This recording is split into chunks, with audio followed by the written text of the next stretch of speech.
Mindspark presents The Sign of the Four, read by Adam. Chapter 1. The Science of Deduction. Sherlock Holmes took his bottle from the corner of the mantelpiece and his high podemic syringe from its neat morocco case. With his long, white, nervous fingers, he adjusted the delicate needle and rolled back his left shirt cuff. For some little time, his eyes rested thoughtfully upon the sinewy forearm and wrist all dotted and scarred with innumerable puncture marks. Finally, he thrust the sharp point home, pressed down the tiny piston, and sank back into the velvet-lined armchair with a long sigh of satisfaction. 3 times a day for many months I had witnessed this performance, but custom had not reconciled my mind to it. On the contrary, from day to day I had become more irritable at the sight, and my conscience swelled nightly within me at the thought that I had lacked the courage to protest. Again and again I had registered a vow that I should deliver my soul upon the subject, but there was that in the cool, nonchalant air of my companion which made him the last man with whom one would care to take anything approaching to a liberty. His great powers, his masterly manner, and the experience which I had had of his many extraordinary qualities all made me diffident and backward in crossing him. Yet, upon that afternoon, whether it was the bone which I had taken with my lunch, or the additional exasperation produced by the extreme deliberation of his manner, I suddenly felt that I could hold out no longer. "Which is it today?" I asked. "Morphine or cocaine?" He raised his eyes languidly from the old black-letter volume which he had opened. "It is cocaine," he said, "a 7% solution. Would you care to try it?" "No." "Indeed," I answered brusquely. "My constitution has not got over the Afghan campaign yet. I cannot afford to throw any extra strain upon it." He smiled at my vehemence. "Perhaps you are right, Watson," he said. "I suppose that its influence is physically a bad one. I find it, however, so transcendently stimulating and clarifying to the mind that its secondary action is a matter of small moment."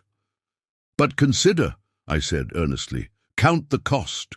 Your brain may, as you say, be roused and excited, but it is a pathological and morbid process which involves increased tissue change and may at last leave a permanent weakness. You know, too, what a black reaction comes upon you. Surely the game is hardly worth the candle. Why should you, for a mere passing pleasure, risk the loss of those great powers with which you have been endowed? Remember that I speak not only as one comrade to another, but as a medical man to one for whose constitution he is to some extent answerable." He did not seem offended. On the contrary, he put his fingertips together and leaned his elbows on the arms of his chair, like one who has a relish for conversation. "My mind," he said, "rebels at stagnation. Give me problems, give me work, give me the most abstruse cryptogram or the most intricate analysis, and I am in my own proper atmosphere.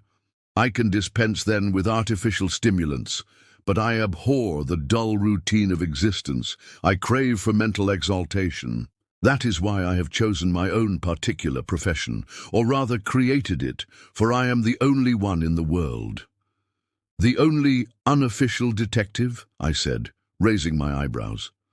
"The only unofficial consulting detective," he answered. "I am the last and highest court of appeal in detection. When Gregson or Lestrade or Athelney Jones are out of their depths, which, by the way, is their normal state, the matter is laid before me.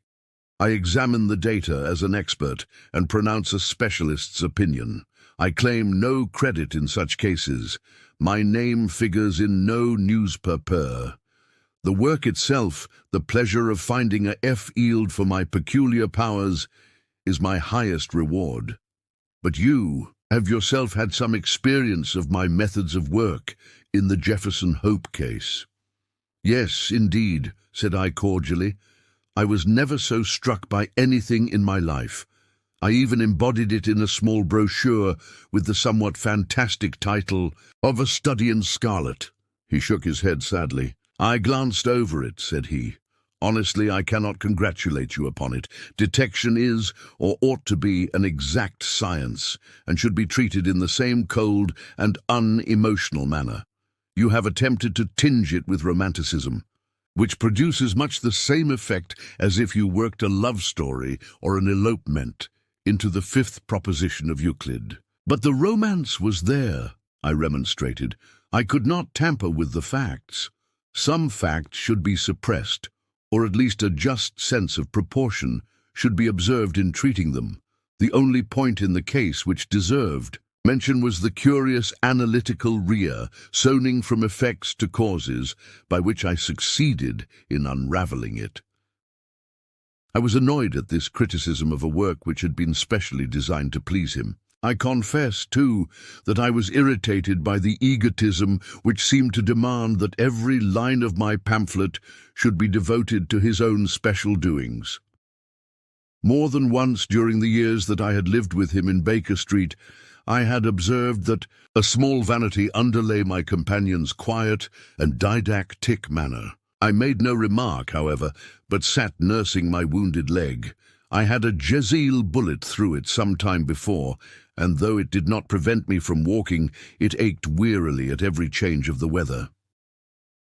My practice has extended recently. To the continent, said Holmes after a while, filling up his old briar-root pipe.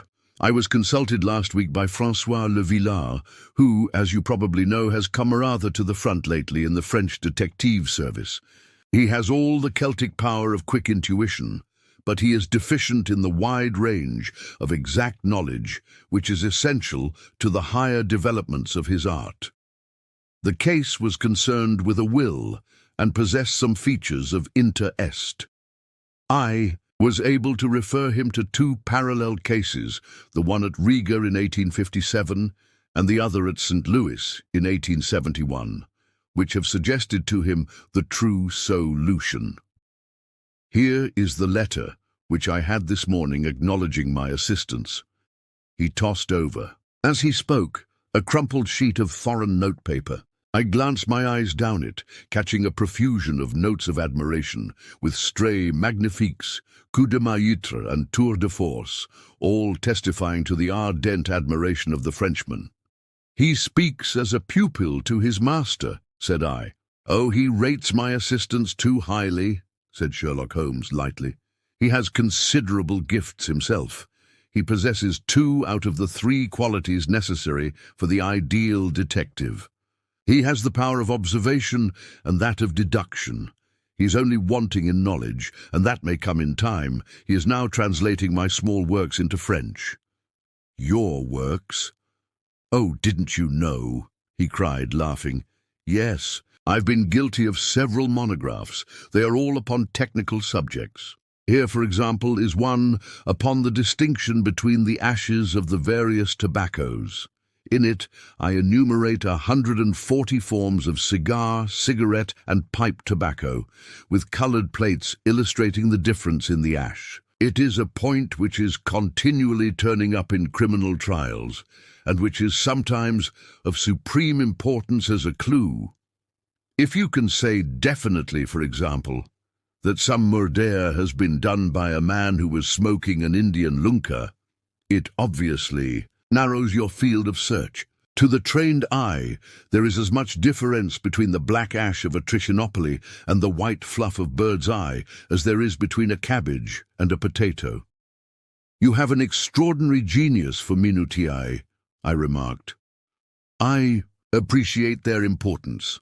Here is my monograph upon the tracing of footsteps, with some remarks upon the uses of plaster of Paris as a preserver of impresses. Here, too, is a curious little work upon the influence of a trade upon the form of the hand, with lithotypes of the hands of slaters, sailors, cork cutters, compositors, weavers, and diamond polishers. That is a matter of great practical interest to the scientific detective, especially in cases of unclaimed bodies or in discovering the antecedents of criminals. But I weary you with my hobby. Not at all, I answered earnestly.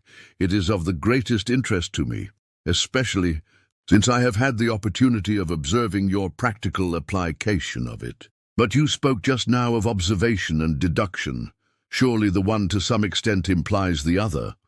Why, hardly, he answered, leaning back luxuriously in his armchair and sending up thick blue wreaths from his pipe.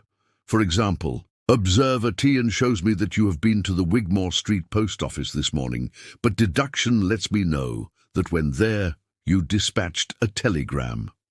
Right, said I. Right on both points. But I confess that I don't see how you arrived at it. It was a sudden impulse upon my part, and I have mentioned it to no one. It is simplicity itself, he remarked, chuckling at my surprise. So absurdly simple that an explanation is superfluous, and yet it may serve to define the limits of observation and of deduction. Observation tells me that you have a little reddish mold adhering to your instep.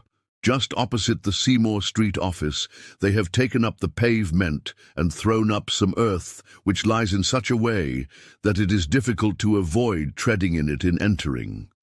The earth is of this peculiar reddish tint which is found, as far as I know, nowhere else in the neighborhood. So much is observation, the rest is deduction. How, then, did you deduce the telegram? Why, of course, I knew that you had not written a letter, since I sat opposite to you all morning. I see also in your open desk there that you have a sheet of stamps and a thick bundle of postcards. What could you go into the post office for, then, but to send a wire? Eliminate all other factors, and the one which remains must be the truth. In this case it certainly is so, I replied, after a little thought. The thing, however, is, as you say, of the simplest. Would you think me impertinent if I were to put your theories to a more severe test? On the contrary, he answered, it would prevent me from taking a second dose of cocaine. I should be delighted to look into any problem which you might submit to me. I have heard you say that it is difficult for a man to have any object in daily use without leaving the impress of his individuality upon it in such a way that a trained observer might read it. Now, I have here a watch which has recently come into my possession. Would you have the kindness to let me have an opinion upon the character or habits of the late owner? I handed him over the watch with some slight feeling of amusement in my heart, for the test was, as I thought, an impossible one, and I intended it as a lesson against the somewhat dogmatic tone which he occasionally assumed. He balanced the watch in his hand, gazed hard at the dial, opened the back and examined the works, fierce with his naked eyes, and then with a powerful convex lens. I could hardly keep from smiling at his crestfallen face when he finally snapped the case to and handed it back. There are hardly any data, he remarked. The watch has been recently cleaned, which robs me of my most suggestive facts. You are right, I answered. It was cleaned before being sent to me. In my heart, I accused my companion of putting forward a most lame and impotent excuse to cover his failure. What data could he expect from an uncleaned watch? Though unsatisfactory, my research has not been entirely barren, he observed, staring up at the ceiling with dreamy, lackluster eyes. Subject to your correction, I should judge that the watch belonged to your elder brother, who inherited it from your father. That you gather, no doubt, from the HW upon the back. Quite so, the W suggests your own name. The date of the watch is nearly 50 years back, and the initials are as old as the watch, so it was made for the last generation. Jewelry usually descends to the eldest son, and he is most likely to have the same name as the father. Your father has, if I remember right, been dead many years. It has therefore been in the hands of your eldest brother. Right, so far, said I. Anything else? He was a man of untidy habits, very untidy and careless. He was left with good prospects, but he threw away his chances, lived for some time in poverty with occasional short intervals of prosperity, and finally, taking to drink, he died. That is all I can gather. I sprang from my chair and limped impatiently about the room, with considerable bitterness in my heart. "This is unworthy of you, Holmes," I said. "I could not have believed that you would have descended to this. You have made inquiries into the history of my unhappy brother, and you now pretend to deduce this knowledge in some fanciful way. You cannot expect me to believe that you have read all this from his old watch. It is unkind, and to speak plainly, has a touch of charlatanism in it." "My dear doctor," said he kindly, "pray accept my apologies. Viewing the matter as an abstract problem, I had forgotten how personal and painful a thing it might be to you. I assure you, however, that I never even know that you had a brother until you handed me the watch. Then how, in the name of all that is wonderful, did you get these facts? They are absolutely correct in every particular. Ah, that is good luck. I could only say what was the balance of probability. I did not at all expect to be so accurate. But it was not mere guesswork. No, I never guess. It is a shocking habit, destructive to the logical faculty. What seems strange to you is only so, because you do not follow my train of thought or observe the small facts upon which large inferences may depend. For example, I began by stating that your brother was careless. When you observe the lower part of that watch case, you notice that it is not only dinted in 2 places, but it is cut and marked all over from the habit of keeping other hard objects, such as coins or keys, in the same pocket.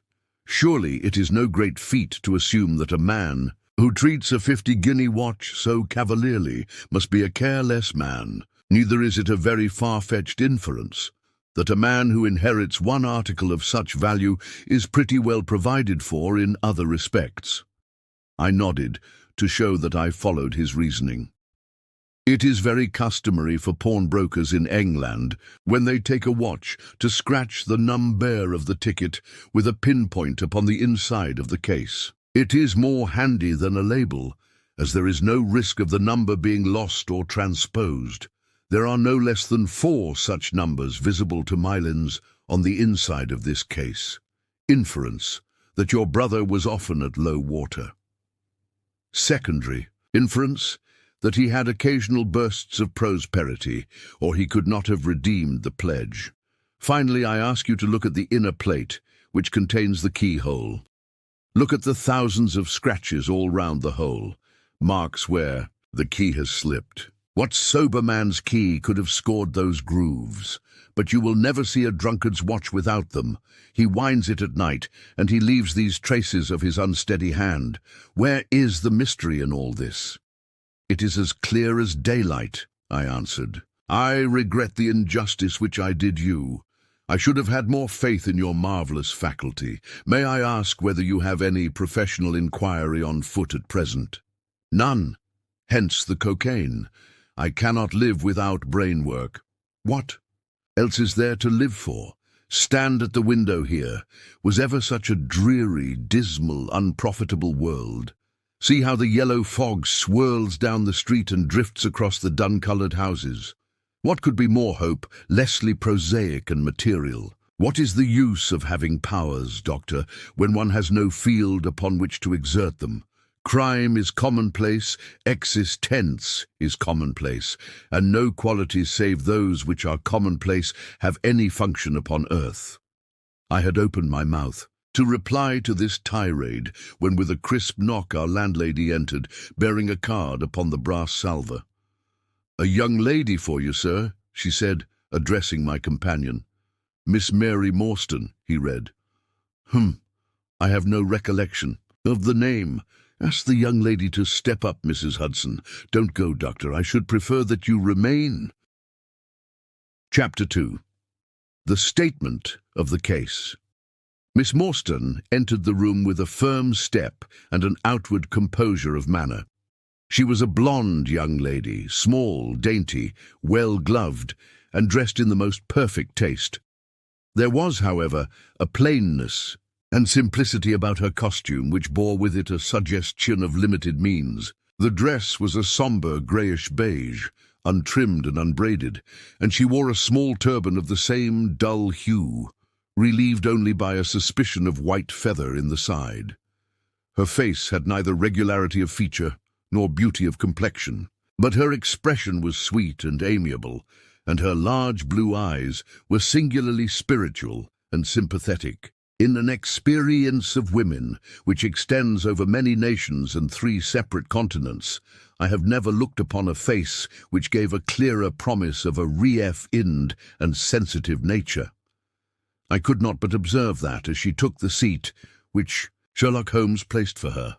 Her lip trembled, her hand quivered, and she showed every sign of intense inward agitation. "I have come to you, Mr. Holmes," she said, "because you once enabled my employer, Mrs. Cecil Forrester, to unravel a little domestic complicatine.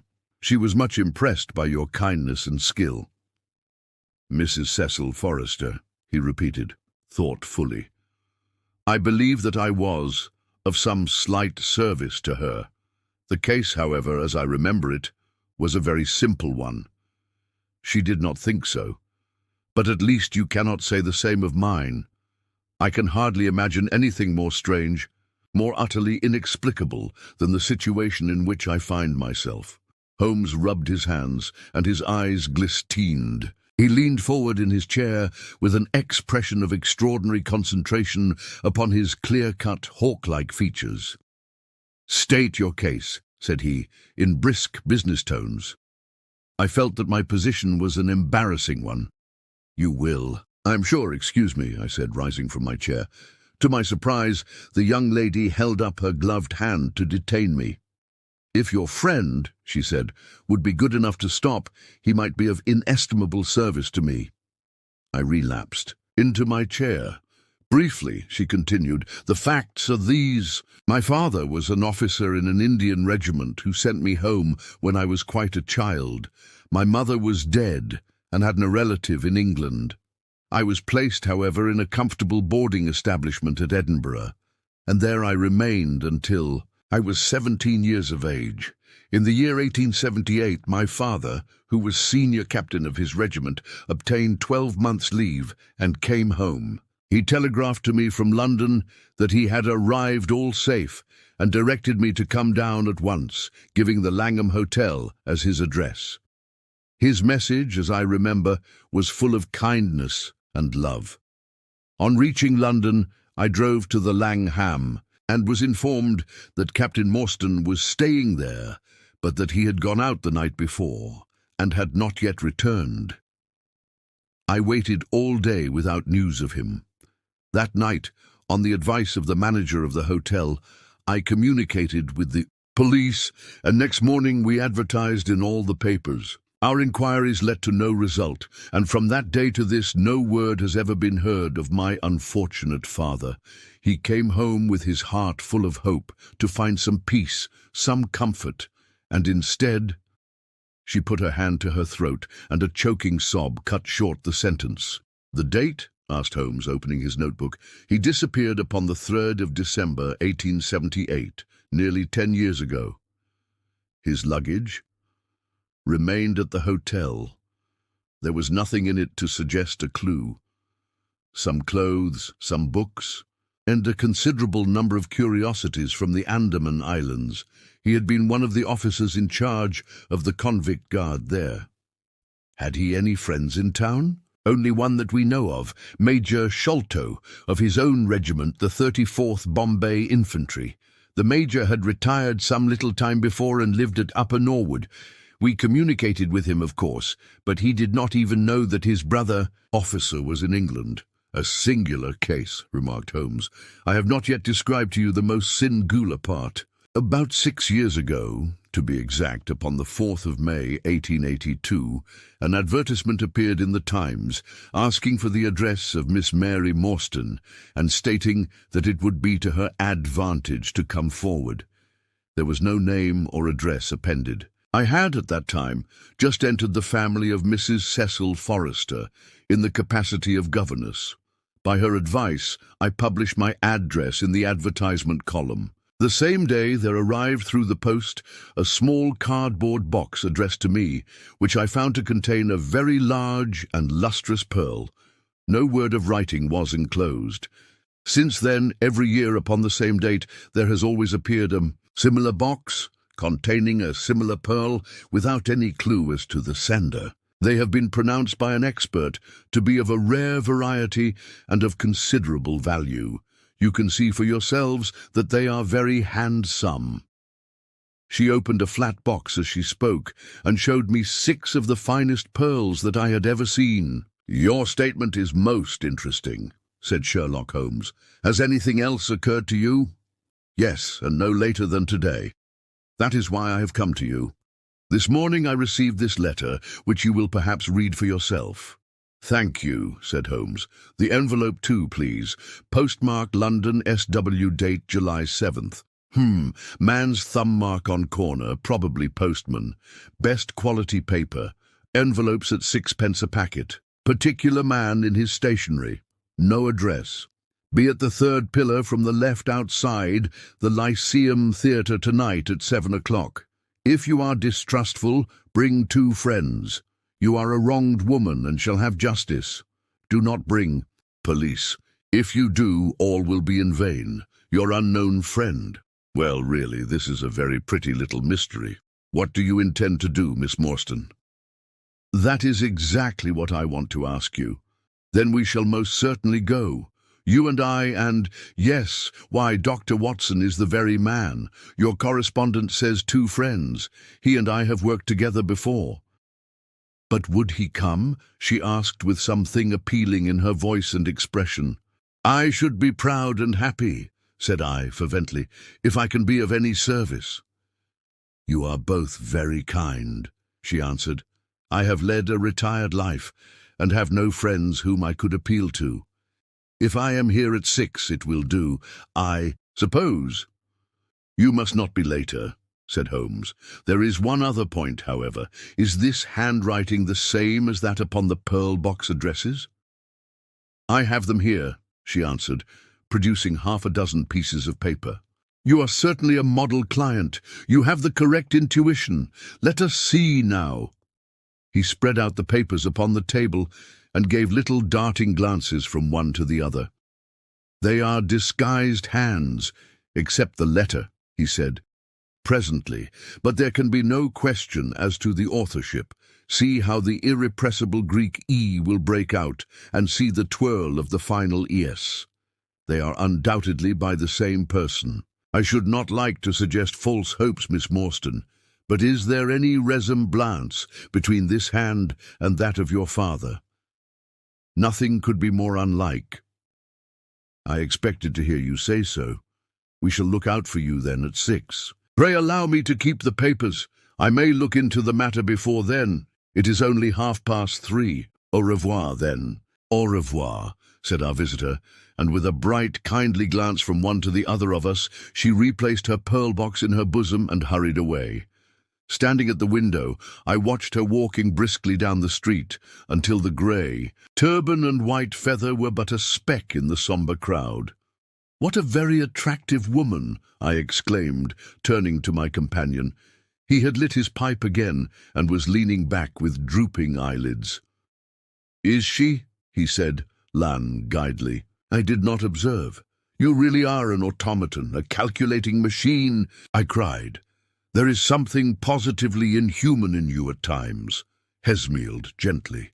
"It is of the first importance," he said, "not to allow your judgment to be biased by personal qualities. A client is to me a mere unit, a factor in a problem.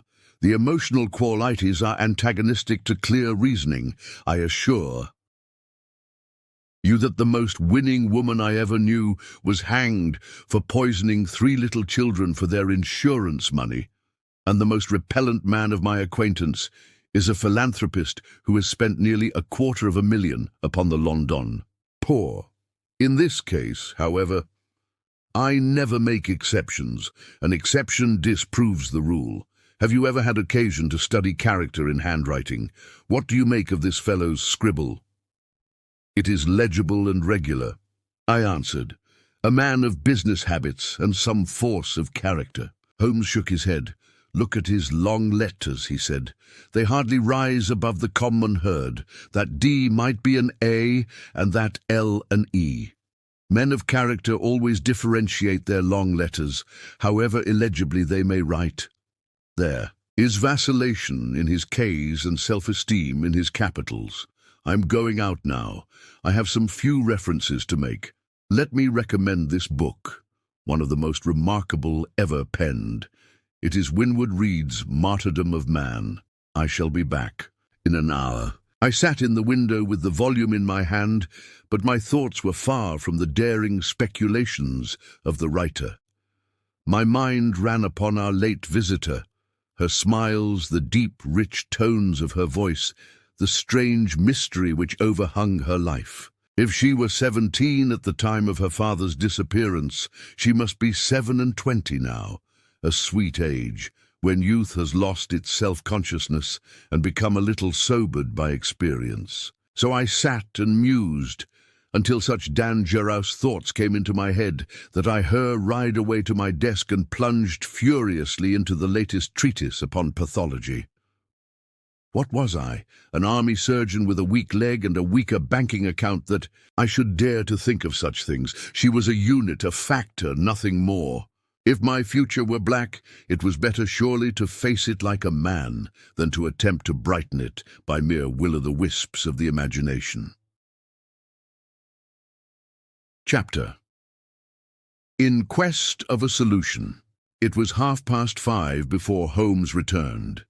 He was bright, eager and in excellent spirits, a mood which in his case alternated with fits of the blackest depression. "There is no great mystery in this matter," he said, taking the cup of tea which I had poured out for him. "The facts appear to admit of only one explanation."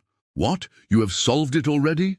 "Well, that would be too much to say. I have discovered a suggestive fact, that is all. It is, however, very suggestive. The details are still to be added. I have just found, on consulting the back files of the Times, that Major Sholto, of Upper Nor Ward, late of the 34th Bombay Infantry, died upon the 28th of April, 1882. I may be very obtuse, Holmes, but I fail to see what this suggests. No, you surprise me. Look at it in this way, then. Captain Morstan disappears. The only person in London whom he could have visited is Major Sholto. Major Sholto denies having heard that he was in London. 4 years later, Sholto dies. Within a week of his death, Captain Morstan's daughter receives a valuable present, which is repeated from year to year, and now culminates in a letter which describes her as a wronged woman. What wrong can it refer to except this deprivation of her father? And why should the presents begin immediately after Sholto's death, unless it is that Sholto's heir knows something of the mystery and desires to make compensation? Have you any alternative theory which will meet the facts? But what a strange compensation, and how strangely made. Why, too, should he write a letter now rather than 6 years ago? Again, the letter speaks of giving her justice. What justice can she have? It is too much to suppose that her father is still alive. There is no other injustice in her case that you know of. There are difficulties. There are certainly difficulties, said Sherlock Holmes pensively. But our expedition of tonight will solve them all. Ah, here is a four-wheeler, and Miss Morstan is inside. Are you all ready? Then we had better go down, for it is a little past the hour. I picked up my hat and my heaviest stick, but I observed that Holmes took his revolver from his drawer and slipped it into his pocket. It was clear that he thought that our night's work might be a serious one. Miss Morstan was muffled in a dark cloak, and her sensitive face was composed but pale. She must have been more than woman if she did not feel some uneasiness at the strange enterprise upon which we were embarking, yet her self-control was perfect, and she readily answered the few additional questions which Sherlock Holmes put to her. Major Sholto was a very particular friend of Papa's, she said. His letters were full of allusions to the Major. He and Papa were in command of the troops at the Andaman Islands, so they were thrown a great deal together. By the way, a curious paper was found in Papa's desk which no one could understand.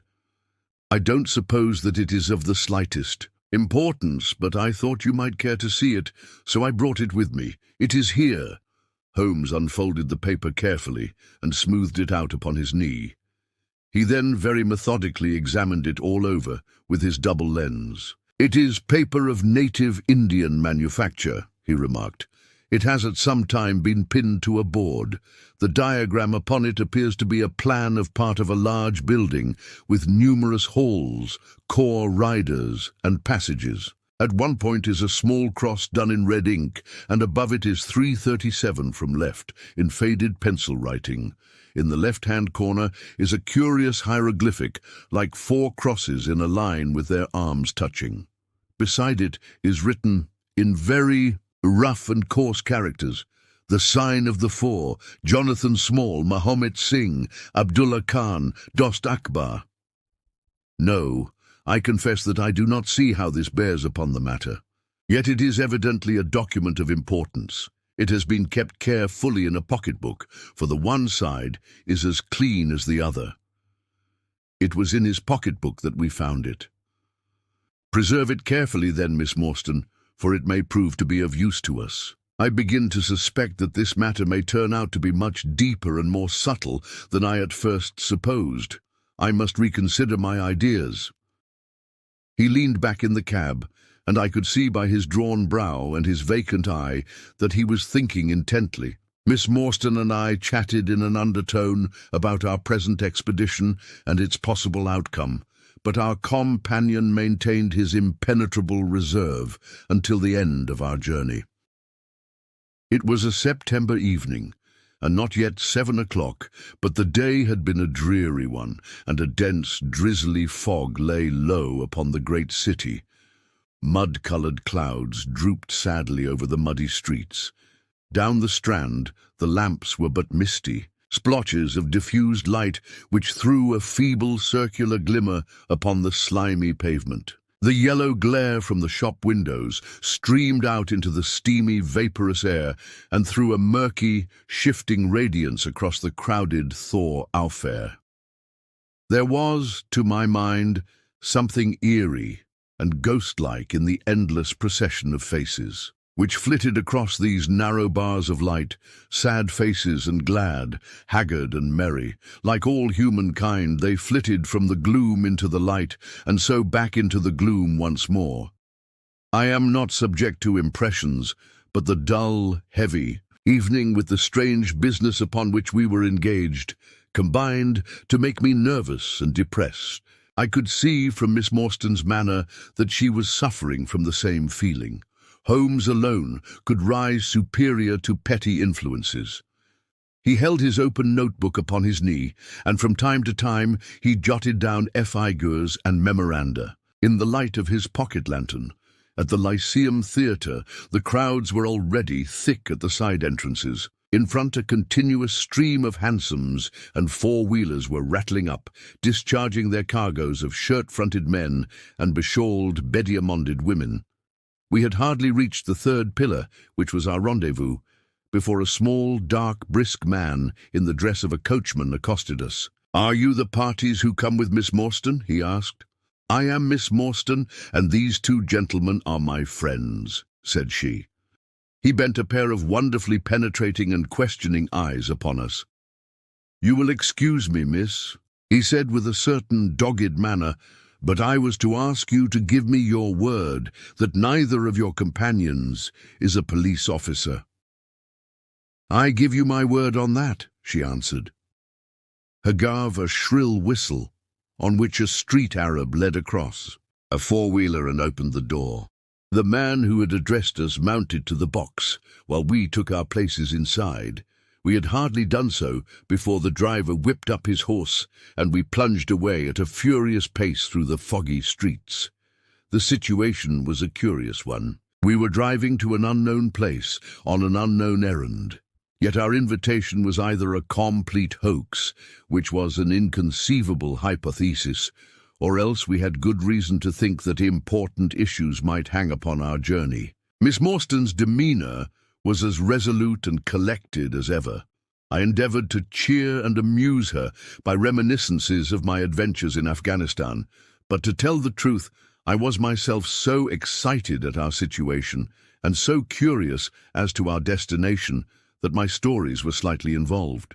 To this day, she declares that I told her one moving anecdote as to how a musket looked into my tent at the dead of night, and how I fired a double-barreled tiger cub at it.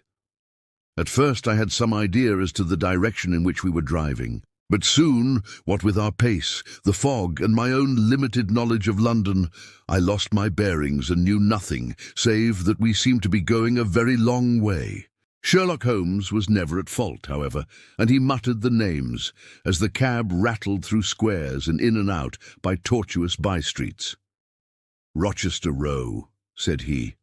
"Now Vincent Square. Now we come out on the Vauxhall Bridge Road. We are making for the Surrey side, a pas Entley. Yes, I thought so. Now we are on the bridge. You can catch glimpses of the river." We did indeed bet a fleeting view of a stretch of the Thames, with the lamps shining upon the broad, silent water. But our cab dashed on, and was soon involved in a labyrinth of streets upon the other side. "Wordsworth Road," said my companion, "Priory Road, Lark Hall Lane, Stockwell Place, Robert Street, Cold Harbour Lane. Our quest does not appear to take us to very fashionable regions. We had indeed reached a questionable and forbidding neighbourhood. Long lines of dull brick houses were only relieved by the coarse glare and tawdry brilliancy of public houses at the corner.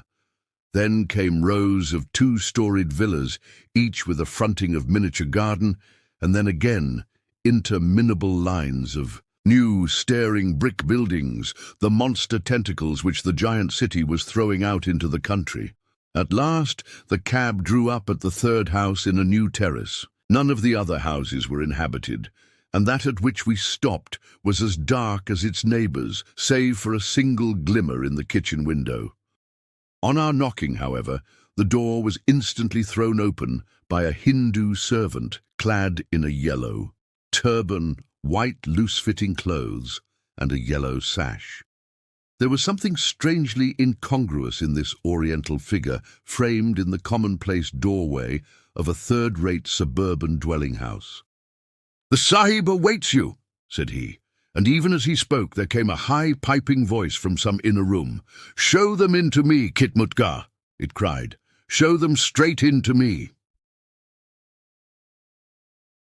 Chapter. The story of the bald-headed man, followed the Indian down a sordid and common passage, ill-lit and worse-furnished, until he came to a door upon the right, which he threw open. A blaze of yellow light streamed out upon us, and in the centre of the glare there stood a small man, with a very high head, a bristle of red hair all round the fringe of it, and a bald, shining scalp, which shot out from among it like a mountain peak from fir trees.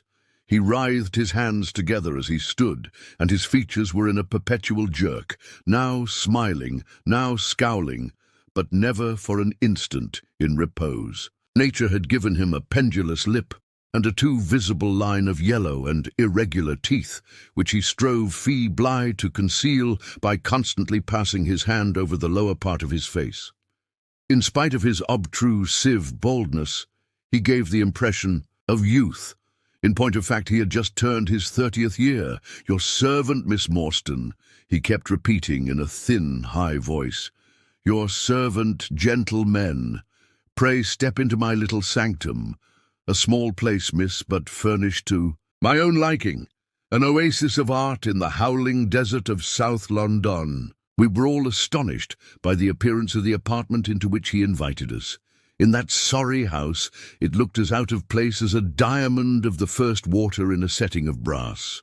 The richest and glossiest of curtains and tapestries draped the walls, looped back here and there to expose some richly mounted painting or oriental vase. The carpet was of amber and black, so soft and so thick that the foot sank pleasantly into it, as into a bed of moss.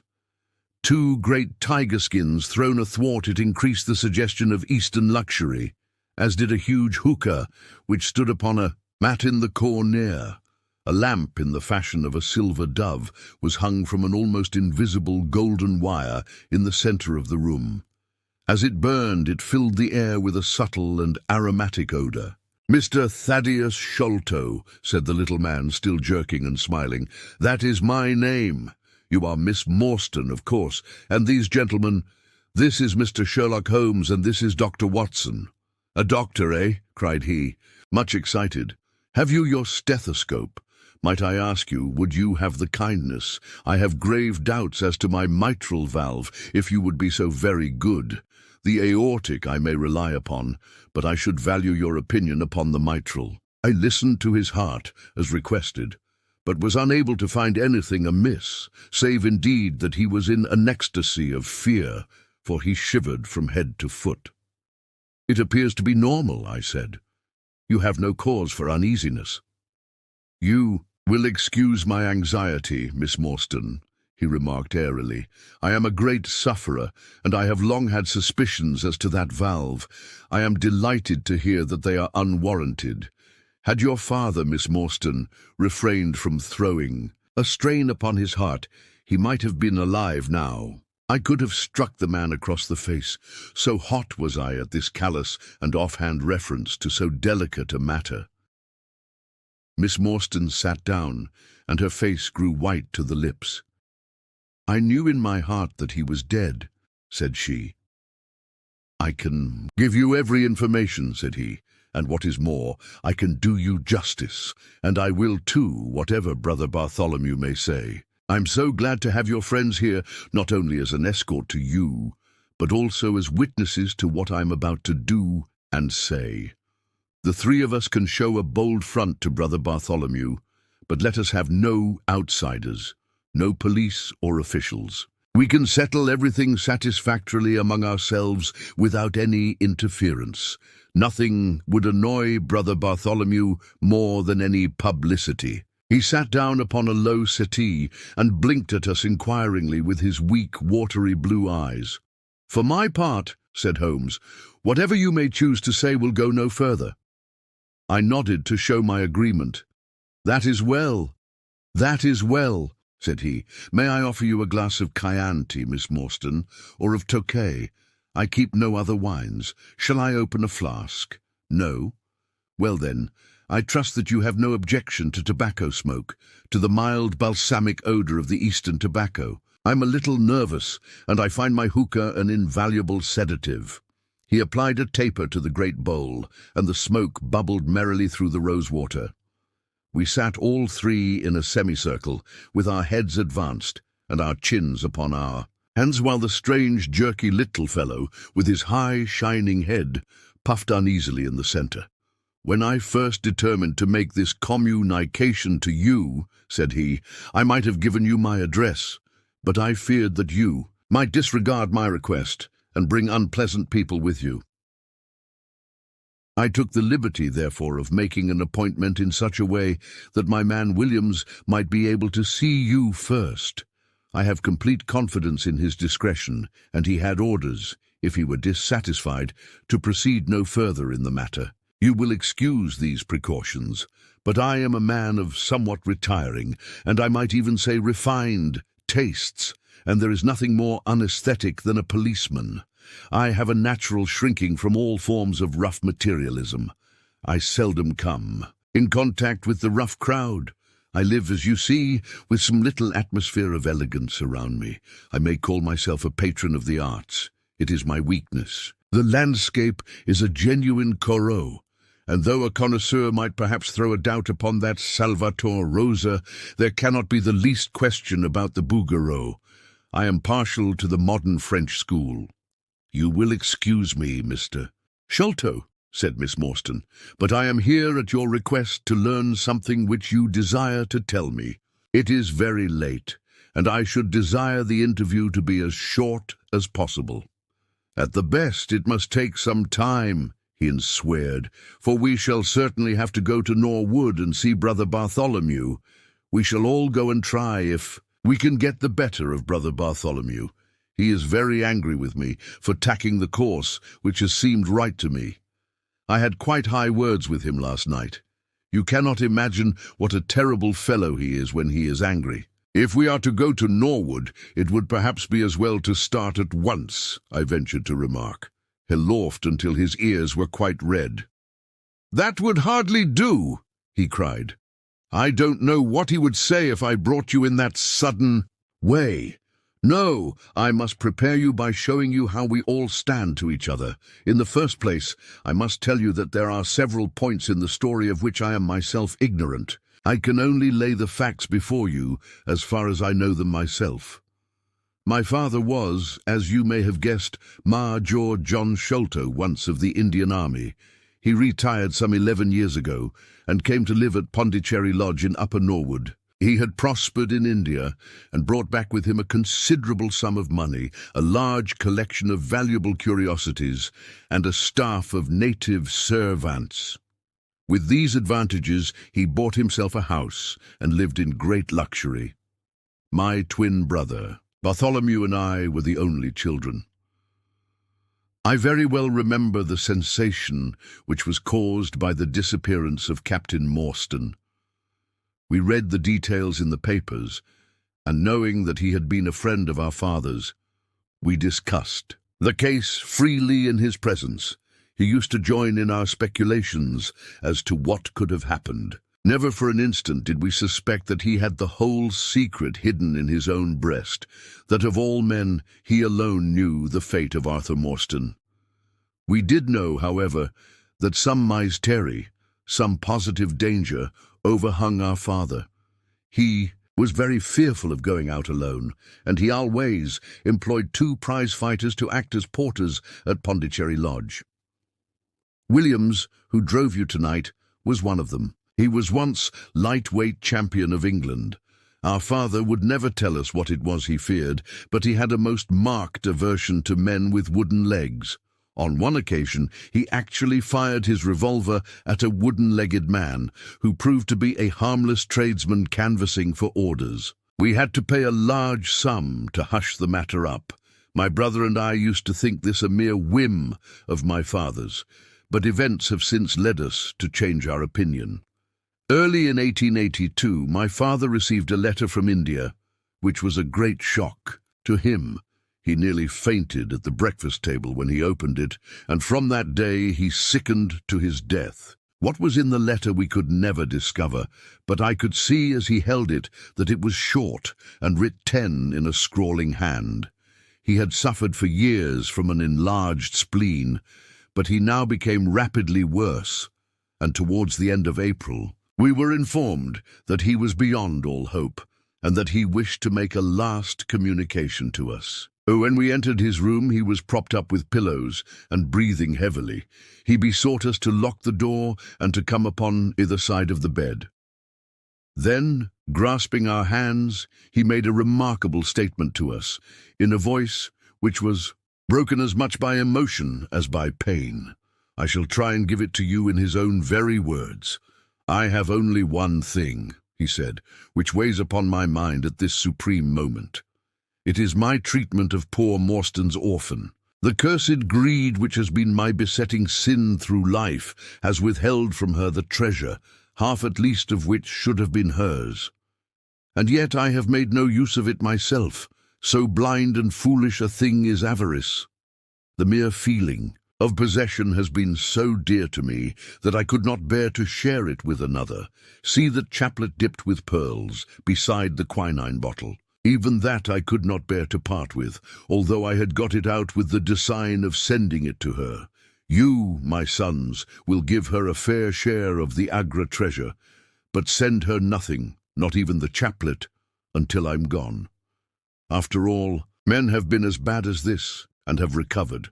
I will tell you how Morstan died, he continued. He had suffered for years from a weak heart, but he concealed it from everyone.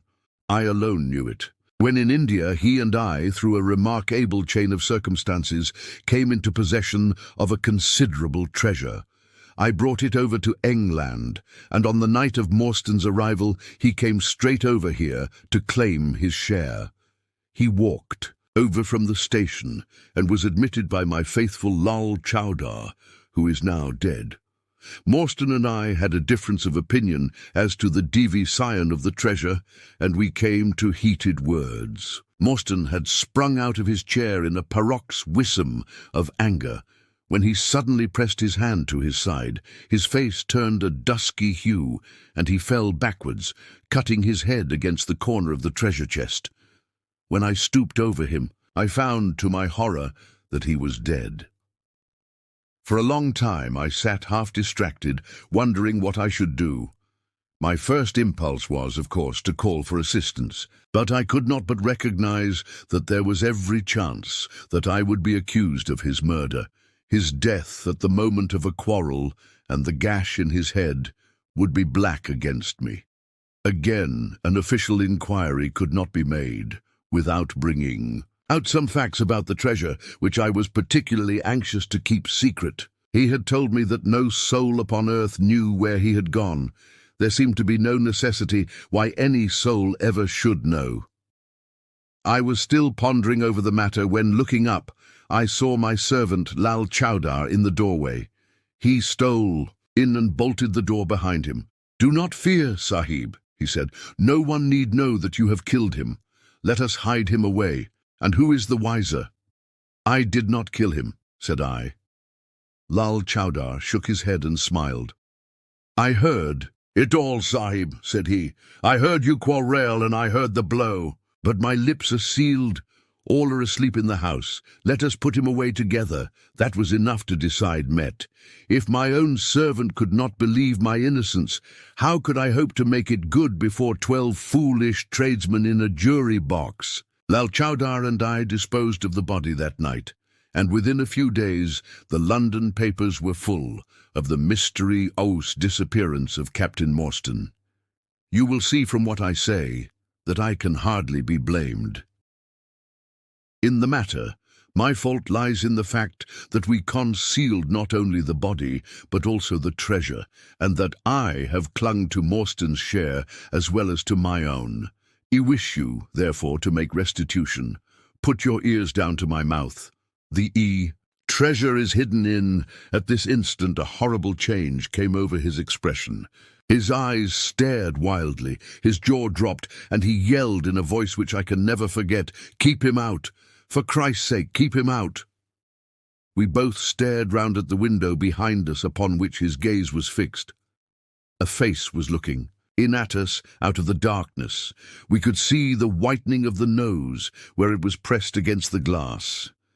It was a bearded, hairy face with wild, cruel eyes and an expression of concentrated malevolence. My brother and I rushed towards the window, but the man was gone.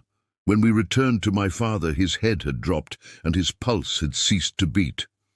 We searched the garden that night, but found no sign of the intruder, save that just under the window a single footmark was visible in the lower bed. But for that one trace, we might have thought that our imaginations had conjured up that wild, fierce face.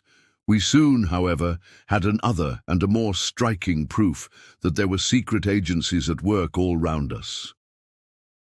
The window of my father's room was found open in the morning. His cupboards and boxes had been rifled, and upon his chest was fixed a torn piece of paper with the words, "The sign of the four," scrawled across it. What the phrase meant, or who our secret visitor may have been, we never knew. As far as we can judge, none of my father's property had been actually stolen, though everything had been turned out. My brother and I naturally associated this peculiar incident with the fear which haunted my father during his life. But it is still a complete mystery to us. The little man stopped to relight his hookah and puffed thoughtfully for a few moments. We had all sat absorbed, listening to his extraordinary narrative. At the short account of her father's death, Miss Morstan had turned deadly white, and for a moment I feared that she was about to faint. She rallied, however, on drinking a glass of water, which I quietly poured out for her from a Ventian carafe upon the side table. Sherlock Holmes leaned back in his chair with an abstracted expression and the lids drawn low over his glittering eyes. As I glanced at him, I could not but think how on that very day he had complained bitterly of the commonplaceness of life. Here at least was a problem which would tax his sagacity to the utmost.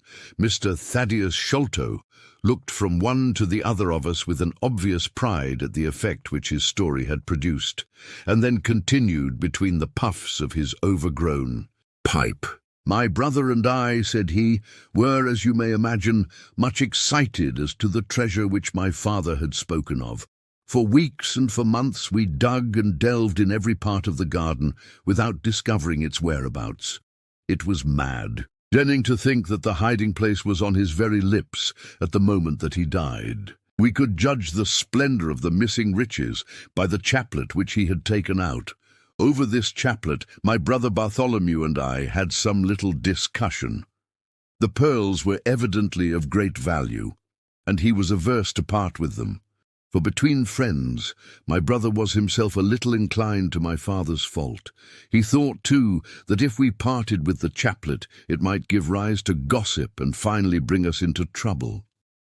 It was all that I could do to persuade him to let me find out Miss Morstan's address and send her a detached pearl at fixed intervals, so that at least she might never feel destitute."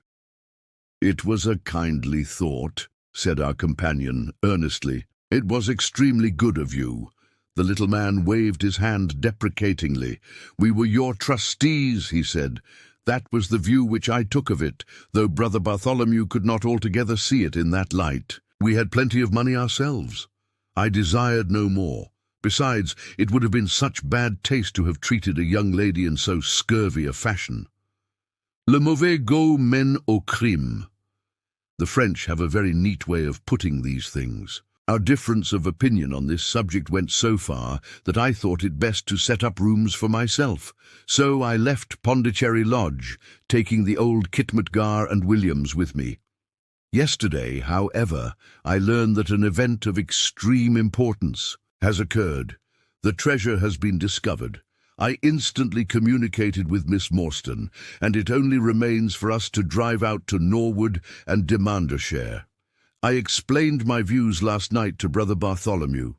So we shall be expected, if not welcome, visitors." Mr. Thaddeus Sholto ceased and sat twitching on his luxurious settee.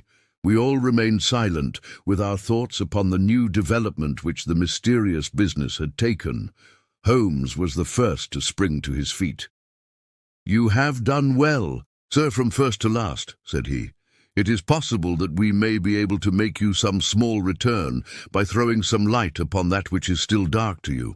But as Miss Morstan remarked just now, it is late, and we had best put the matter through without delay."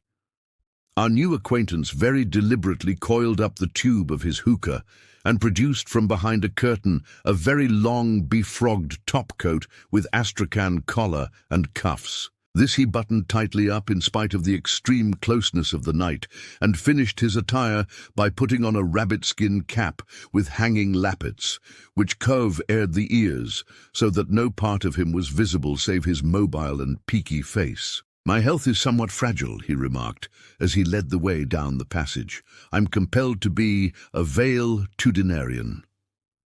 Our cab was awaiting us outside, and our programme was evidently prearranged, for the driver started off at once, at a rapid pace. Thaddeus Sholto talked incessantly, in a voice which rose high above the rattle of the wheels. "Bartholomew is a clever fellow," said he. "How do you think he found out where the treasure sure was? He had come to the conclusion that it was somewhere indoors.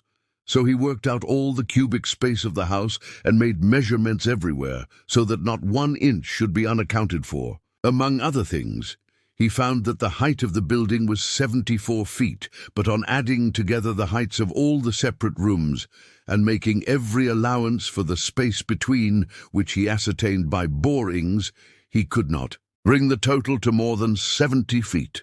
There were 4 feet unaccounted for. These could only be at the top of the building. He knocked a hole, therefore, in the lath and plaster ceiling of the highest room, and there, sure enough, he came upon another little garret above it, which had been sealed up and was known to no one. In the centre stood the treasure chest, resting upon 2 rafters. He lowered it through the hole, and there it lies. He computes the value of the jewels at not less than £500,000. At the mention of this gigantic sum, we all stared at one another, open-eyed. Miss Morstan, could we secure her rights, would change from a needy governess to the richest heiress in England. Surely it was the place of a loyal friend to rejoice at such news. Yet I am ashamed to say that selfishness took me by the soul, and that my heart turned as heavy as lead within me. I stammered out some few halting words of congratulation, and then sat downcast, with my head drooped, deaf to the babble of our new acquaintance. He was clearly a confirmed hypochondriac, and I was dreamily conscious that he was pouring forth interminable trains of symptoms and imploring information as to the composition and action of innumerable quack nostrums, some of which he bore about in a leather case in his pocket. I trust that he may not remember any of the answers which I gave him that night. Holmes declares that he overheard me caution him against the great danger of taking more than 2 drops of castor oil, while I recommended strychnine in large doses as a sedaar. However that may be, I was certainly relieved when our cab pulled up with a jerk and the coachman sprang down to open the door. "This, Miss Morstan, is Pondicherry Lodge," said Mr. Thaddeus Sholto as he handed her out. Chapter 5. The Tragedy of Pondicherry Lodge. It was nearly 11 o'clock when we reached this final stage of our night's adventures. We had left the damp fog of the great city behind us, and the night was fairly fine. A warm wind blew from the westward, and heavy clouds moved slowly across the sky, with half a moon peeping occasion ally through the rifts. It was clear enough to see for some distance, but Thaddeus Sholto took down one of the side lamps from the carriage to give us a better light upon our way.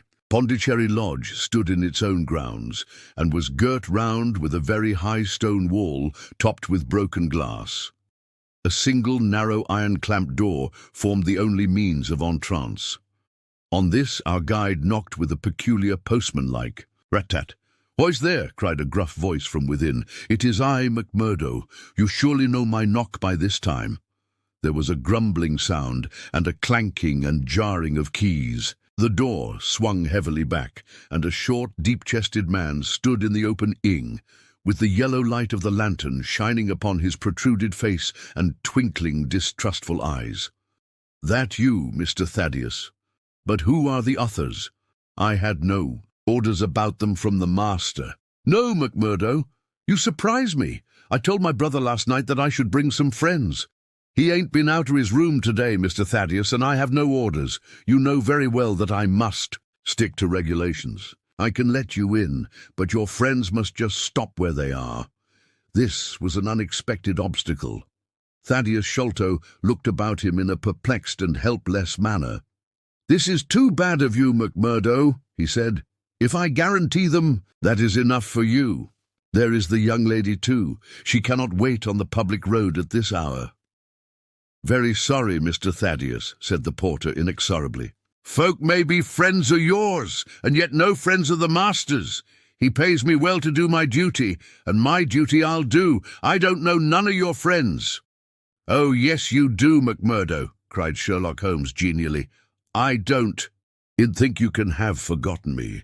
Don't you remember the amateur who fought 3 rounds with you at Allison's rooms on the night of your benefit 4 years back?"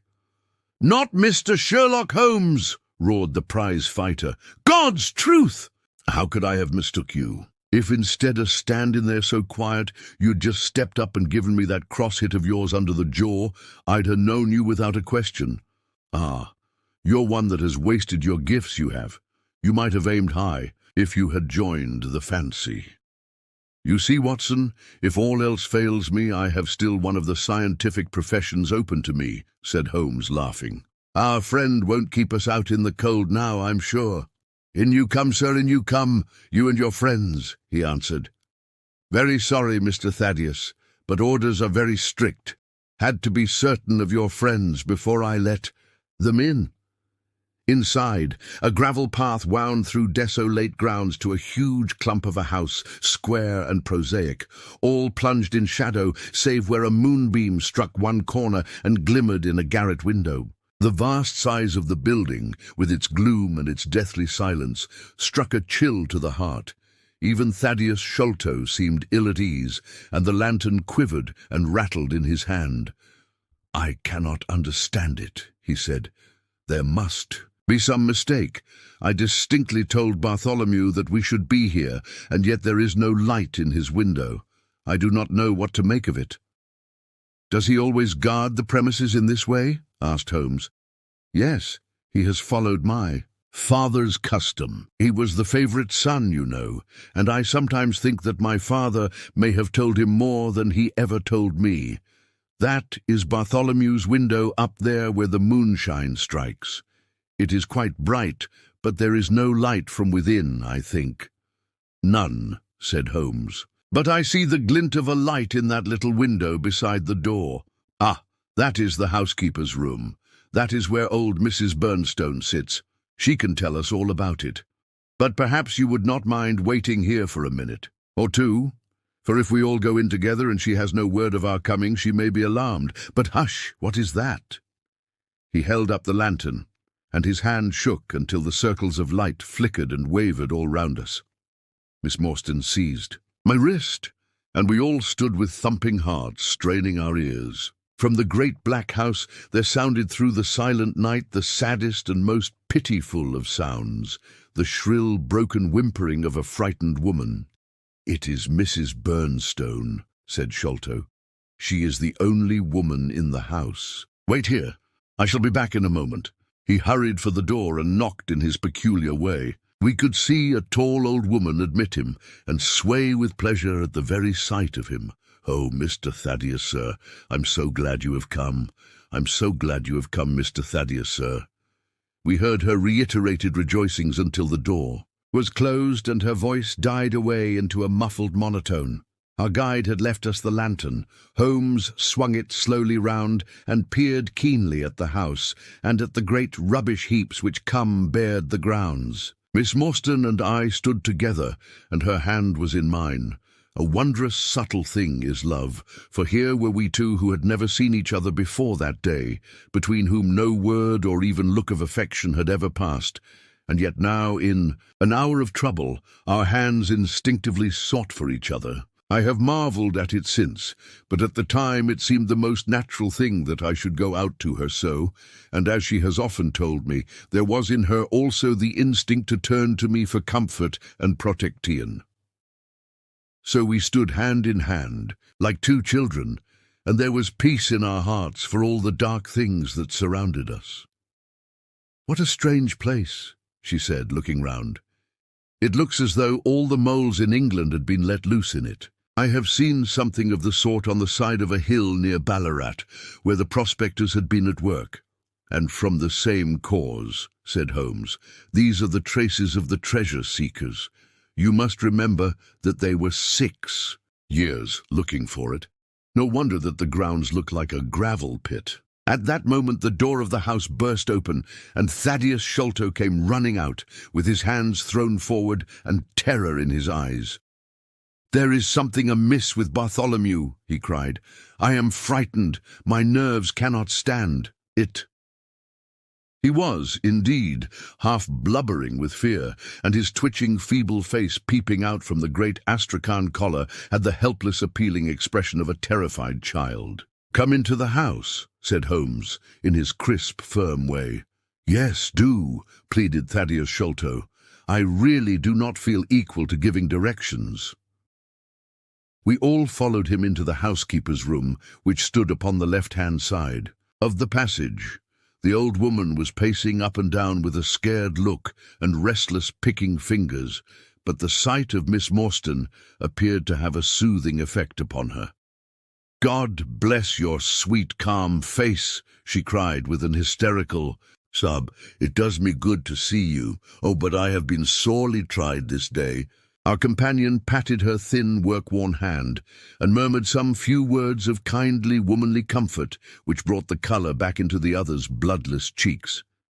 "Master has locked himself in and will now enswear me," she explained. "All day I have waited to hear from him, for he often likes to be alone. But an hour ago I feared that something was amiss, so I went up and peeped through the keyhole. You must go up, Mr. Thaddeus. You must go up and look for yourself. I have seen Mr. Bartholomew Sholto in joy and in sorrow for 10 long years, but I never saw him with such a face on him as that." Sherlock Holmes took the lamp and led the way, for Thaddeus Sholto's teeth were chattering in his head. So shaken was he that I had to pass my hand under his arm as we went up the stairs, for his knees were trembling under him. Twice as we ascended, Holmes whipped his lens out of his pocket and carefully examined marks which appeared to me to be mere shapeless smudges of dust upon the cocoa-nut matting which served as a stair carpet. He walked slowly from step to step, holding the lamp and shooting keen glances to right and left. Miss Morstan had remained behind with the frightened housekeeper. The third flight of stairs ended in a straight passage of some length, with a great picture in Indian tapestry upon the right of it, and 3 doors upon the left. Holmes advanced along it in the same slow and methodical way, while we kept close at his heels, with our long black shadows streaming backwards down the corridor. The third door was that which we were seeking. Holmes knocked without receiving any answer, and then tried to turn the handle and force it open. It was locked on the inside, however, and by a broad and powerful bolt, as we could see when we set our lamp up against it. The key being turned, however, the hole was not entirely closed. Sherlock Holmes bent down to it and instantly rose again with a sharp intaking of the breath. "There is something devilish in this, Watson," said he, more moved than I had ever before seen him. "What do you make of it?" I stooped to the hole and recoiled in horror. Moonlight was streaming into the room, and it was bright with a vague and shifty radiance. Looking straight at me, and suspended as it were in the air, for all beneath was in shadow, there hung a face, the very face of our companion Thaddeus.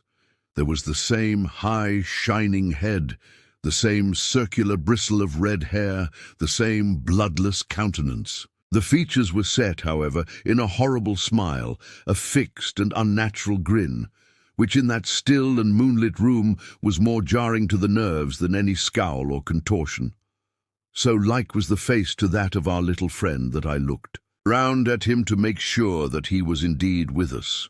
Then I recalled to mind that he had mentioned to us that his brother and he were twins. "This is terrible," I said to Holmes. "What is to be done?" "The door must come down," he answered, and springing against it, he put all his weight upon the lock. It creaked and groaned, but did not yield. Together we flung ourselves upon it once more, and this time it gave way with a sudden snap, and we found ourselves within Bartholomew Sholto's chamber. It appeared to have been fitted up as a chemical laboratory. A double line of glass-stoppered bottles was drawn up upon the wall opposite the door, and the table was littered over with Bunsen Burn-Air's test tubes and retorts. In the corners stood carboys of acid in wicker baskets.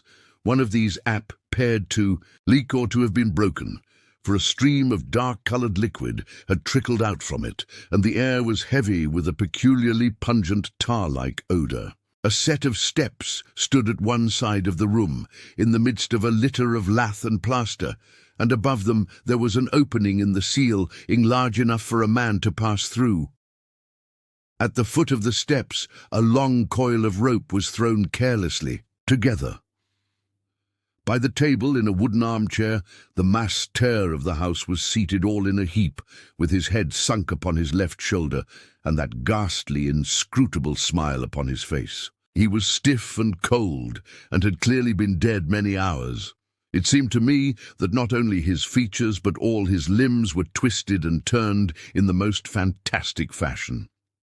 By his hand upon the table there lay a peculiar instrument, a brown, close-grained stick with a stone head like a hammer, rudely lashed on with coarse twine. Beside it was a torn sheet of notepaper with some words scrawled upon it. Holmes glanced at it and then handed it to me. "You see," he said, with a significant raising of the eyebrows. In the light of the lantern I read, with a thrill of horror, "The sign of the four." "In God's name, what does it all mean?" I asked. "It means murder," said he, stooping over the dead man. "Ah, I expected it. Look here." He pointed to what looked like a long, dark thorn stuck in the skin just above the ear. "It looks like a thorn," said I. "It is a thorn. You may pick it out, but be careful, for it is poisoned." I took it up between my finger and thumb. It came away from the skin so readily that hardly any mark was left behind. One tiny speck of blood showed where the puncture had been. "This is all an insoluble mystery to me," said I. "It grows darker instead of clearer." "On the contrary," he answered, "it clears every instant. I only require a few missing links to have an entirely connected case." We had almost forgotten our companion's presence since we entered the chamber. He was still standing in the doorway, the very picture of terror, wringing his hands and moaning to himself. Suddenly, however, he broke out into a sharp, Quiru-Lao's cry. "The treasure is gone," he said. "They have robbed him of the treasure. There is the hole through which we lowered it. I helped him to do it. I was the last person who saw him. I left him here last night, and I heard him lock the door as I came downstairs." "What time was that?" "It was 10 o'clock, and now he is dead, and the police will be called in, and I shall be suspected of having had a hand in it." "Oh yes, I'm sure I shall. But you don't think so, gentlemen? Surely you don't think that it was I? Is it likely that I would have brought you here if it were I? Oh dear, I know that I shall go mad." He jerked his arms and stamped, his feet in a kind of convulsive frenzy. "You have no reason for fear, Mr. Sholto," said Holmes kindly, putting his hand upon his shoulder. "Take my advice and drive down to the station to report this matter to the police. Offer to assist them in every way. We shall wait here until your return." The little man obeyed in a half-stupefied fashion, and we heard him stumbling down the stairs in the dark. Chapter 6. Sherlock Holmes gives a demonstration. "Now, Watson," said Holmes, rubbing his hands, "we have half an hour to ourselves. Let us make good use of it. My case is, as I have told you, almost complete. But we must not err on the side of overconfidence. Simple as the case seems now, there may be something deeper underlying it." "Simple!" I ejaculated. "Surely," said he, with something of the air of a clinical professor expounding to his class. "Just sit in the corner there, that. Your footprints may not complicate matters. Now to work. In the first place, how did these folk come, and how did they go? The door has not been opened since last night. How of the window?" He carried the lamp across to it, muttering his observations, aloud the while, but addressing them to himself rather than to me. "Window is snibbed on the inner side. Framework is solid. No hinges at the side. Let us open it. No water pipe near. Roof quite out of reach. Yet a man has mounted by the window. It rained a lit teal last night. Here is the print of a foot in mould upon the sill. And here is a circular muddy mark, and here again upon the floor, and here again by the table. See here, Watson, this is really a very pretty demonstration." I looked at the round, well-defined, muddy discs. "This is not a footmark," said I. "It is something much more valuable to us. It is the impression of a wooden stump. You see, here on the sill is the boot mark, a heavy boot with the broad metal heel, and beside it is the mark of the timber toe. It is the wooden-legged man." "Quite so. But there has been someone else, a very able and efficient ally. Could you scale that wall, Doctor?" I looked out of the open window. The moon still shone brightly on that angle of the house. We were a good 60 feet from the round, and look where I would, I could see no foothold, nor as much as a crevice in the brickwork. "It is absolutely impossible," I answered. "Without aid it is so. But suppose you had a friend up here, who lowered you this good stout. I went up and peeped through the keyhole. "You must go up, Mr. Thaddeus.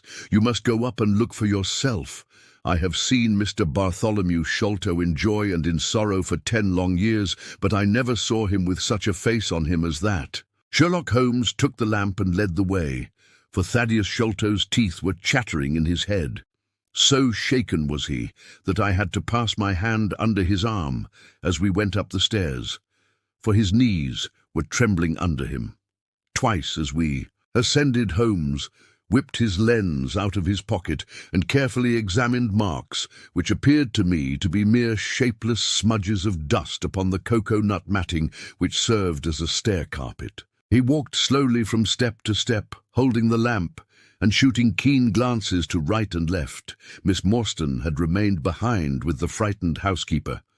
The third flight of stairs ended in a straight passage of some length, with a great picture in Indian tapestry upon the right of it, and 3 doors upon the left. Holmes advanced along it in the same slow and methodical way, while we kept close at his heels, with our long black shadows streaming backwards down the corridor.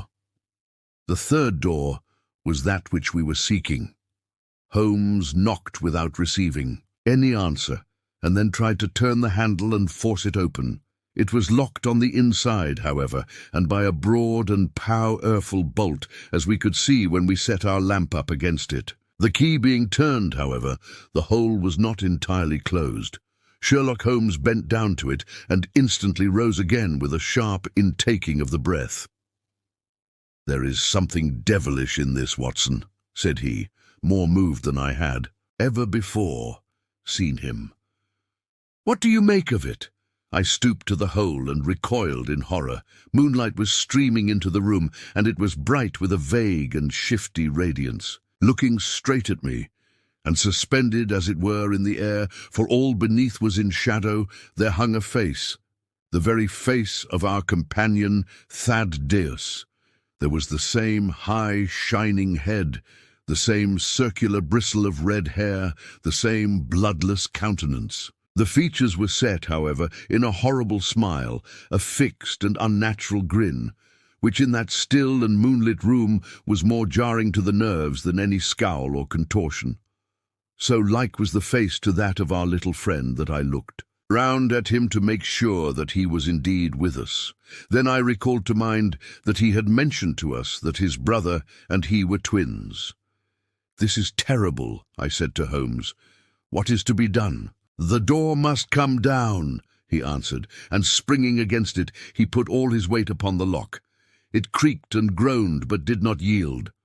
Together we flung ourselves upon it once more, and this time it gave way with a sudden snap, and we found ourselves within Bartholomew Sholto's chamber. It appeared to have been fitted up as a chemical laboratory. A double line of glass-stoppered bottles was drawn up upon the wall opposite the door, and the table was littered over with Bunsen Burn-Air's test tubes and retorts. In the corners stood carboys of acid in wicker baskets, one of these paired to leak or to have been broken, for a stream of dark-coloured liquid had trickled out from it, and the air was heavy with a peculiarly pungent tar-like odour. A set of steps stood at one side of the room, in the midst of a litter of lath and plaster, and above them there was an opening in the ceiling large enough for a man to pass through. At the foot of the steps, a long coil of rope was thrown carelessly together. By the table, in a wooden armchair, the master of the house was seated all in a heap, with his head sunk upon his left shoulder, and that ghastly, inscrutable smile upon his face. He was stiff and cold, and had clearly been dead many hours. It seemed to me that not only his features but all his limbs were twisted and turned in the most fantastic fashion.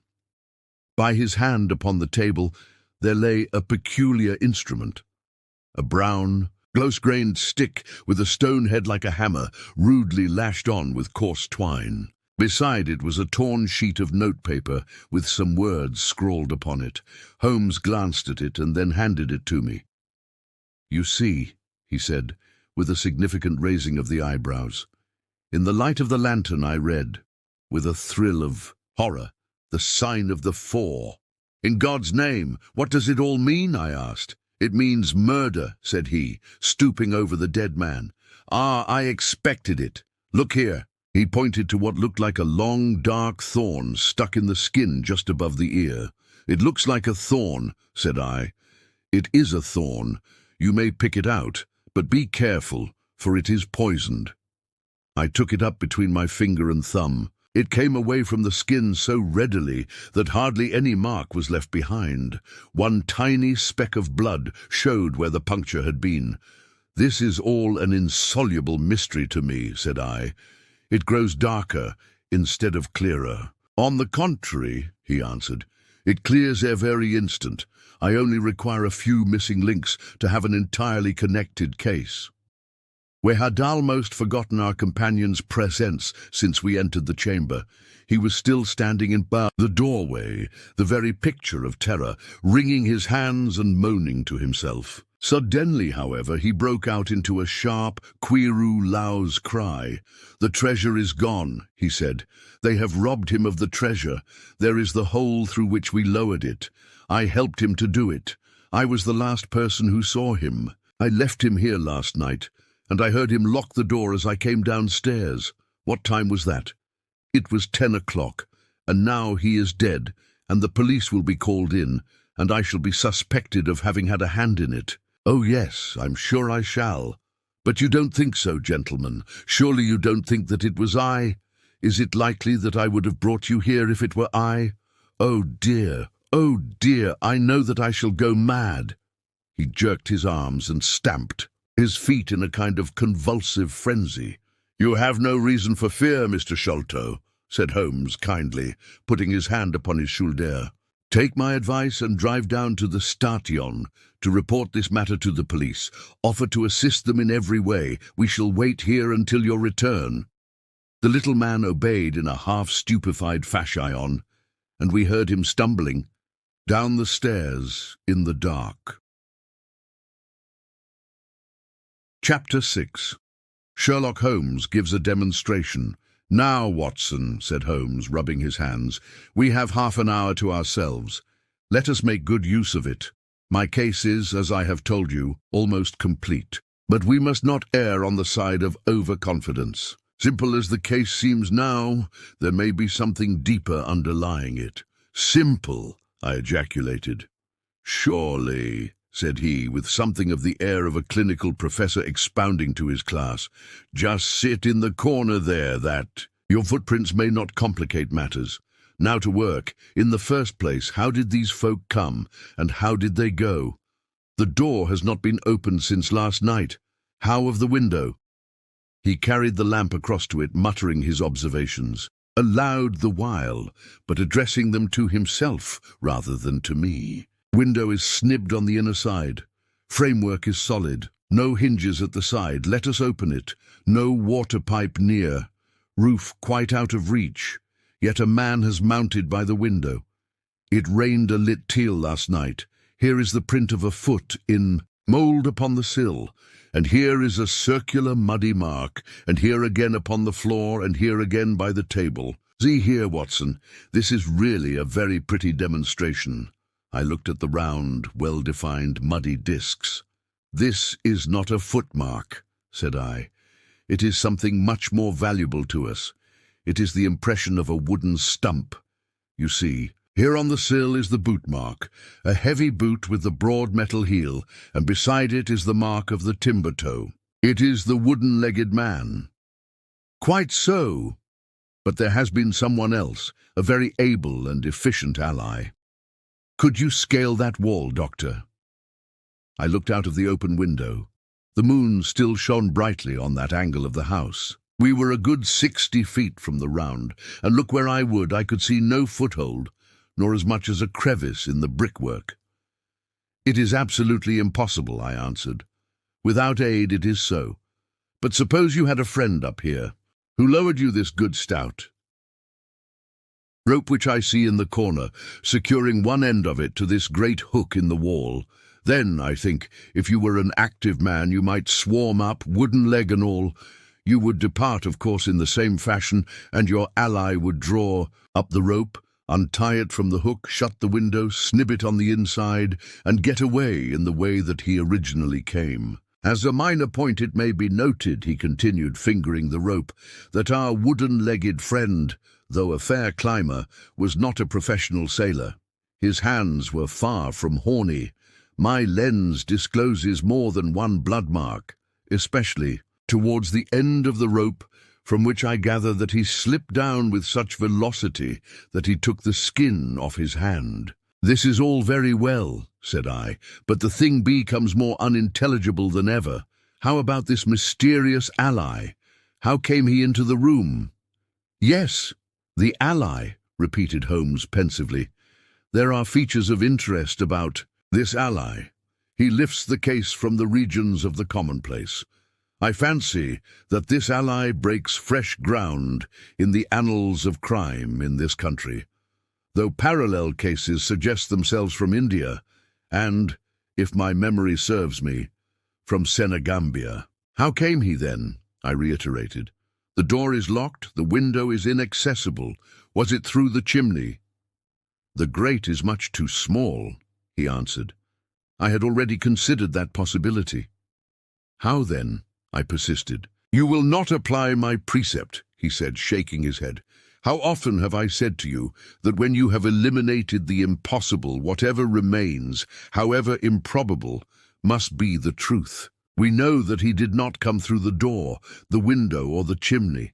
We also know that he could not have been concealed in the room, as there is no concealment possible.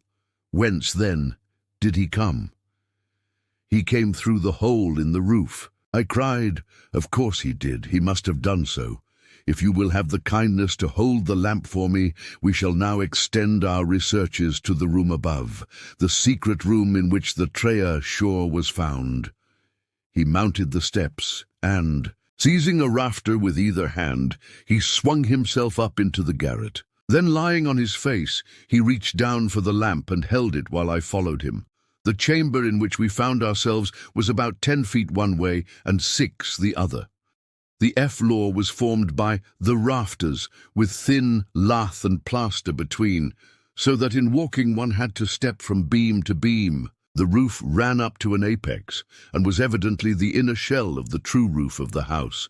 There was no furniture of any sort, and the accumulated dust of years lay thick upon the floor. "Here you are, you see," said Sherlock Holmes, putting his hand against the sloping wall. "This is a trapdoor which leads out onto the roof. I can press it back, and here is the roof itself, sloping at a gentle angle. This, then, is the way by which number 1 entered. Let us see if we can find one other traces of his individuality." He held down the lamp to the floor, and as he did so, I saw for the second time that night a star-telled, surprised look come over his face. For myself, as I followed his gaze, my skin was cold under my clothes. The floor was covered thickly with the prints of a naked foot, clear, well-defined, perfectly formed, but scarce half the size of those of an ordinary man. "Holmes," I said in a whisper, "a child has done the horrid thing." He had recovered his self-possession in an instant. "I was staggered for the moment," he said, "but the thing is quite natural. My memory failed me, or I should have been able to foretell it. There is nothing more to be learned here. Let us go. Down!" "What is your theory, then, as to those footmarks?" I asked eagerly when we had regained the lower room once more. "My dear Watson, try a little analysis yourself," said he with a touch of impatience. "You know my methods. Apply them, and it will be instructive to compare results." "I cannot conceive anything which will cover the facts," I answered. "It will be clear enough to you soon," he said in an offhand way. "I think that there is nothing else of importance here, but I will look." He whipped out his lens and a tape measure, and ride about the room on his knees, measuring, comparing, examining, with his long, thin nose only a few inches from the planks, and his beady eyes gleaming and deep-set like those of a bird. So swift, silent, and furtive were his movements, like those of a trained bloodhound picking out a scent, that I could not but think what a terrible criminal he would have made had he turned his energy and sagacity against the law, instead of exerting them in its defence. As he hunted about, he kept muttering to himself, and finally he broke out into a loud crow of delight. "We are certainly in luck," said he. "We ought to have very little trouble now. Number one has had the misfortune to tread in the creosote. You can see the outline of the edge of his small foot here at the side of this evil-smelling mess. The carboy has been cracked, you see, and the stuff has leaked out." "What then?" I asked. "Why, we have got him, that's all," said Uden. "I know a dog that would follow that scent to the world's end. If a pack can track a trailed her ring across a shire, how far can a specially trained hound follow so pungent a smell as this? It sounds like a sum in the rule of 3. The answer should give us but halloo, here are the accredited representatives of the law." Heavy steps and the clamour of loud voices were audible from below, and the hall door shut with a loud crash. "Before they come," said Holmes, "just put your hand here on this poor fellow's arm and here on his leg. What do you feel?" "The muscles are as hard as a board," I answered. "Quite so. They are in a state of extreme contraction, far exceeding the usual rigor mortis." "Who pled with this distortion of the face, this Hippocratic smile, or risus sardonicus, as the old writers called it? What conclusion would it suggest to your mind?" "Death from some powerful vegetable alkaloid," I answered. "Some strychnine-like substance which would produce tetanus." That was the idea which occurred to me the instant I saw the drawn muscles of the face. On getting into the room, I at once looked for the means by which the poison had entered the system. As you saw, I discovered a thorn which had been driven, or shot with no great force, into the scalp. You observe that the part struck was that which would be turned towards the hole in the ceiling if the man were erect in his chair. "Now examine the thorn." I took it up gingerly and held it in the light of the lantern. It was long, sharp, and black, with a glazed look near the point, as though some gummy substance had dried upon it. The blunt end had been trimmed and rounded. "Off with a knife." "Is that an English thorn?" he asked. "No, it certainly is not." With all these data you should be able to draw some just inference. But here are the regulars, so the auxiliary forces may beat a retreat. As he spoke, the steps which had been coming nearer sounded loudly on the passage, and a very stout, portly man in a grey suit strode heavily into the room. He was red-faced, burly, and plethoric, with a pair of very small, twinkling eyes which looked keenly out from between swollen and puffy pouches. He was closely followed by an inspector in uniform and by the still palpitating Thaddeus Sholto. "Here's a business!" he cried in a muffled, husky voice. "Here's a pretty business! But who are all these? Why, the house seems to be as full as a rabbit warren." "I think you must recollect me, Mr. Athelney Jones," said Holmes quietly. "Why, of course I do," he wheezed. "It's Mr. Sherlock Holmes, the theorist. Remember you? I'll never forget how you lectured us all on causes and inferences and effects in the Bishopgate jewel case. It's true you set us on the right track, but you'll own now that it was more by good luck than good guidance." "It was a piece of very simple reasoning." "Oh, come now, come. Never be ashamed to own up. But what is all this? Bad business, bad business. Stern facts here, no room for theories. How lucky that I happened to be out at Norwood over another case. I was at the station when the message arrived. What do you think the man died of?" "Oh, this is hardly a case for me to theorize over," said Holmes dryly. "No, no. Still, we can't deny that you hit the nail on the head sometimes. Dear me, door locked, I understand. Jewels worth $500,000 missing. How was the window?" "Fastened, but there are steps on the sill." Well, well, if it was fastened, the steps could have nothing to do with the matter. That's common sense. Man might have died in a fit, but then the jewels are missing." "Ha! I have a theory. These flashes come upon me at times. Just step outside, Sergeant, and you, Mr. Sholto, your friend can remain. What do you think of this, Holmes?" Sholto was, on his own confession, with his brother last night. The brother died in a fit, on which Sholto walked off with the treasure. How's that? Only led us, however, to a deeper and far more tragic mystery.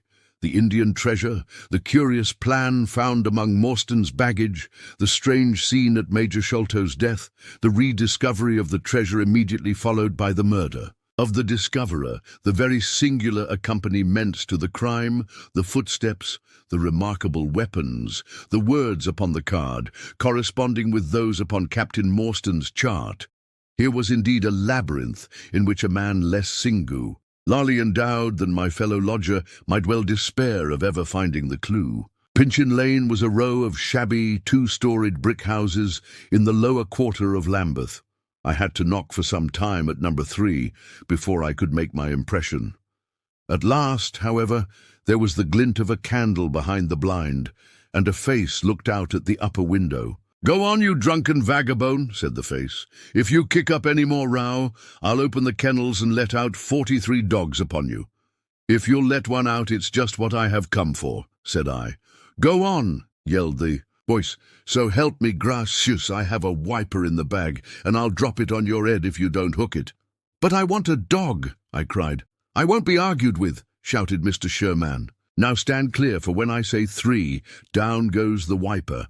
"Mr. Sherlock Holmes," I began, but the words had a most magical effect, for the window instantly slammed down, and within a minute the door was unbarred and open. Mr. Sherman was a lanky, lean old man, with stooping shoulders, a stringy neck, and blue-tinted glasses. "A friend of Mr. Sherlock is always welcome," said he. "Step in, sir. Keep clear of the badger, for he bites. Ah, naughty, naughty. Would you take a nip at the gentleman?" This to a stoat which thrust its wicked head and red eyes between the bars of its cage. "Don't mind that, sir. It's only a slow worm. It ain't got no fangs, so I gives it the run of the room, for it keeps the bettles down. You must not mind my being just a little short with you at first, for I'm guyed at by the children, and there's Manya, one just comes down this lane to knock me up. What was it that Mr. Sherlock Holmes wanted, sir?" "He wanted a dog of yours." "Ah, that would be Toby." "Yes, Toby was the name. Toby lives at number 7 on the left here." He moved slowly forward with his candle among the queer animal family which he had gathered round him. In the uncertain, shadowy light, I could see dimly that there were glancing, glimmering eyes peeping down at us from every cranny and corner. Even the rafters above our heads were lined by solemn fowls, who lazily shifted their weight from one leg to the other as our voices disturbed their slumbers. Toby proved to an ugly, long-haired, lop-eared creature, half spaniel and half lurcher, brown and white in colour, with a very clumsy, waddling gait.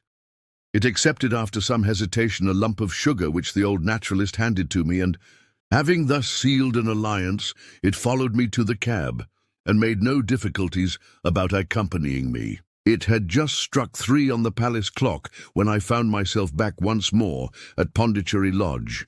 The ex-prize fighter McMurdo had, I found, been arrested as an accessory, and both he and Mr. Sholto had been marched off to the station.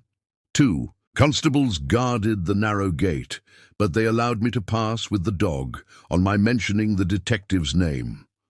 Holmes was standing on the doorstep with his hands in his pockets, smoking his pipe. "Ah, you have him there," said he. "Good dog, then. Athelney Jones has gone. We have had an immense display of energy since you left. He has arrested not only friend Thaddeus, but the gatekeeper, the housekeeper, and the Indian servant. We have the place to ourselves, but for a sergeant upstairs, leave the dog here and come up." We tied Toby to the hall table and reascended the stairs. The room was as he had left it, save that a sheet had been draped over the central figure. A weary-looking police sergeant reclined in the corner. "Lend me your bull's-eye, sergeant," said my companion. "Now tie this bit of card round my neck so as to hang it in front of me, thank you. Now I must kick off my boots and stockings. Just you carry them down with you, Watson. I am going to do a little climbing, and dip my handkerchief into the creosote. That will do. Now come up into the garret with me for a moment." We clambered up through the hole. Holmes turned his light once more upon the footsteps in the dust. "I wish you particularly to notice these footmarks," he said. "Do you observe anything noteworthy about them?" "They belong," I said, "to a child or a small woman. Apart from their size, though, is there nothing else? They appear to be much as other footmarks." "Not at all. Look here. This is the print of a right foot in the dust. Now I make one with my naked foot beside it. What is the chief difference? Your toes are all cramped together. The other print has each toe distinctly divided." "Quite so. That is the point. Bear that in mind. Now, would you kindly step over to that flap window and smell the edge of the woodwork? I shall stay here, as I have this handkerchief in my hand." I did as he directed, and was instantly conscious of a strong tarry smell. "That is where he put his foot in getting out. If you can trace him, I should think that Toby will have no difficulty. Now run downstairs, loose the dog, and look out for Blondin." By the time that I got out into the grounds, Sherlock Holmes was on the roof, and I could see him like an enormous glow-worm crawling very slowly along the ridge. I lost sight of him behind a stack of chimneys, but he presently reappeared, and then vanished once more upon the opposite side. When I made my way round there, I found him seated at one of the corner eaves. "That you, Watson?" he cried. "Yes. This is the place. What is that black thing down there?" "A water barrel. Top on it?" "Yes." "No sign of a ladder?" "No." "Confound the fellow! It's a most breakneck place. I ought to be able to come down where he could climb up. The water pipe feels pretty firm. Here goes, anyhow." There was a scuffling of feet, and the lantern began to come steadily down the side of the wall. Then with a light spring he came onto the barrel, and from there to the earth. "It was easy to follow him," he said, drawing on his stockings and boots. "Tiles were loosened the whole way along, and in his hurry he had dropped this. It confirms my diagnosis, as you doctors express it. The object which he held up to me was a small pocket or pouch woven out of coloured grasses and with a few tawdry beads strung round it. In shape and size it was not unlike a cigarette case. Inside were half a dozen spines of dark wood, sharp at one end and rounded at the other, like that which had struck Bartholomew Sholto. "They are hellish things," said he. "Look out that you don't prick yourself. I'm delighted to have them, for the chances are that they are all he has. There is the less fear of you or me finding one in our skin before long. I would sooner face a martini bullet myself. Are you game for a 6-mile trudge, Watson?" "Certainly," I answered. "Your leg will stand it?" "Oh, yes. Here you are, doggy, good old Toby. Smell it, Toby, smell it." He pushed the creosote handkerchief under the dog's nose, while the creature stood with its fluffy legs separated, and with a most comical cock to its head, like a connoisseur sniffing the bouquet of a famous vintage.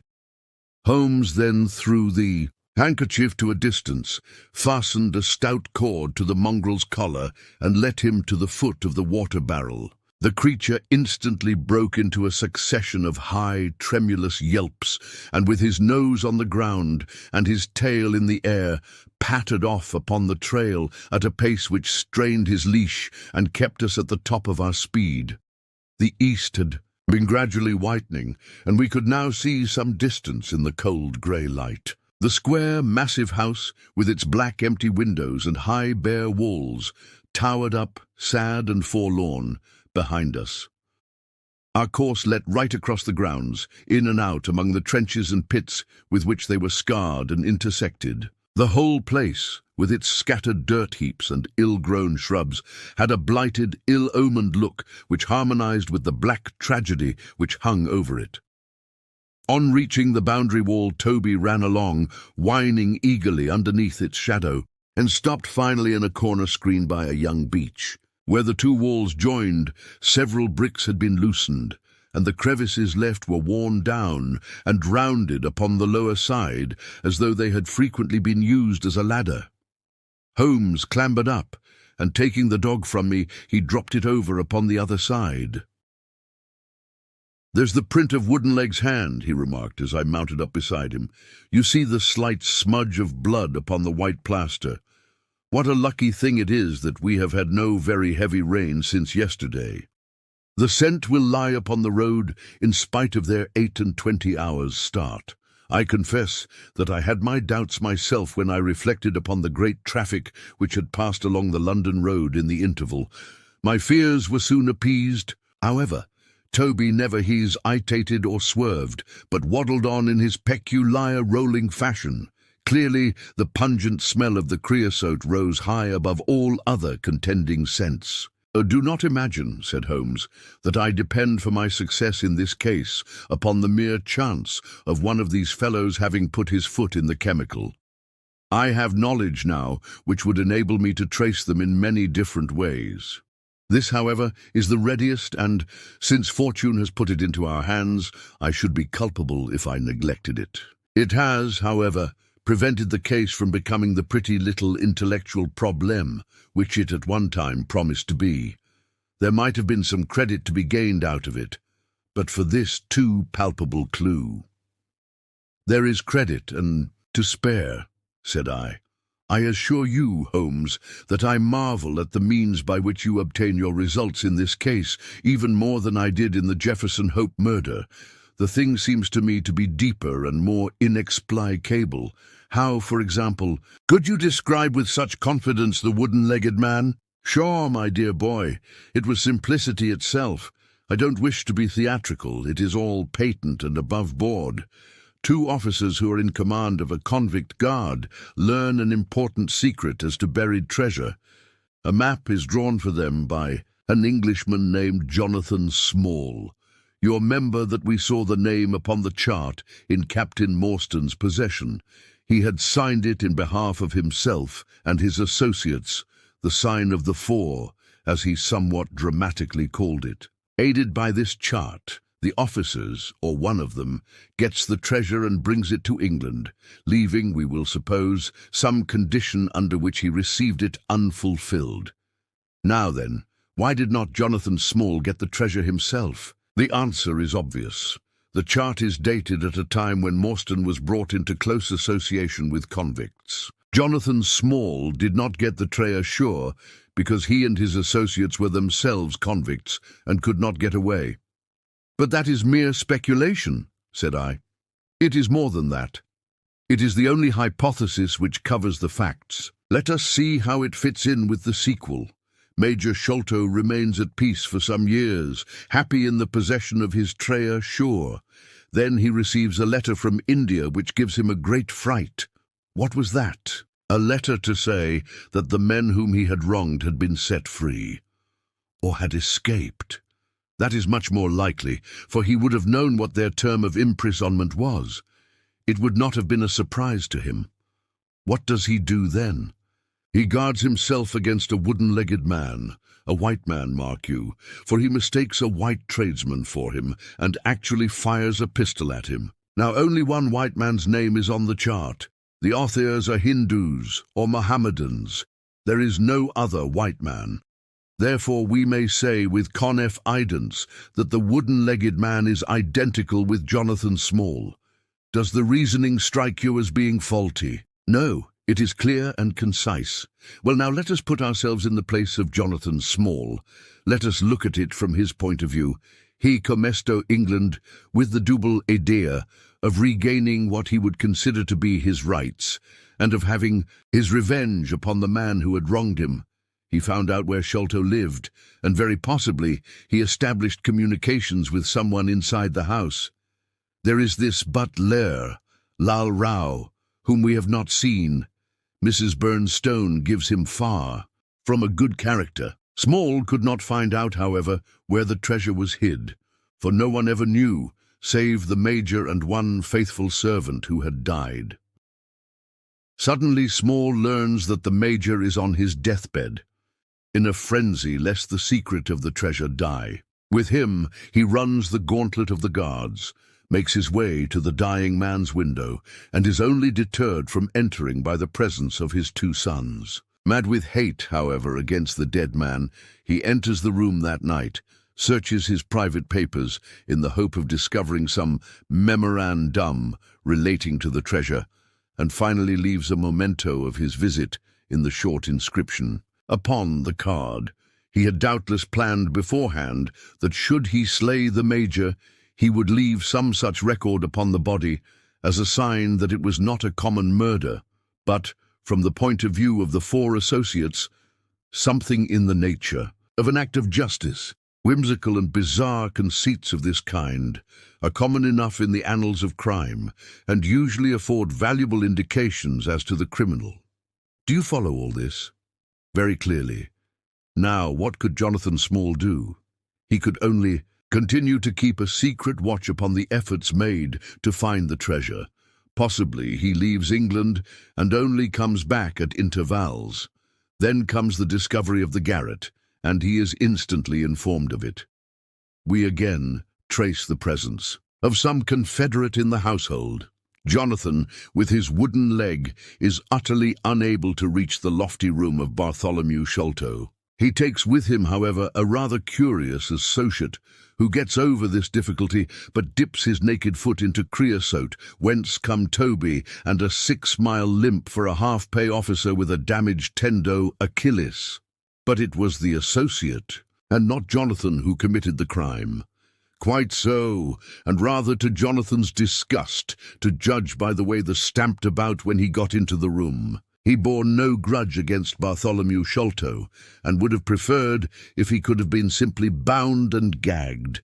He did not wish to put his head in a halter. There was no help for it, however. The savage instincts of his companion had broken out, and the poison had done its work. So Jonathan Small left his record, lowered the treasure box to the ground, and full-loaded himself. That was the train of events as far as I can decipher them. Of course, as to his personal appearance, he must be middle-aged, and must be sunburned after serving his time in such an oven as the Andamans. His height is readily calculated from the length of his stride, and we know that he was bearded. His hairiness was the one point which impressed itself upon Thaddeus Sholto when he saw him at the window. I don't know that there is anything else. The associate... well, there is no great mystery in that, but you will know all about it soon enough. How sweet the morning air is.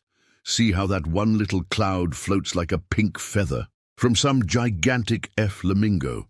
Now the red rim of the sun pushes itself over the London cloud bank. It shines on a good many folk, but on none, I dare bet, who are on a stranger errand than you and I.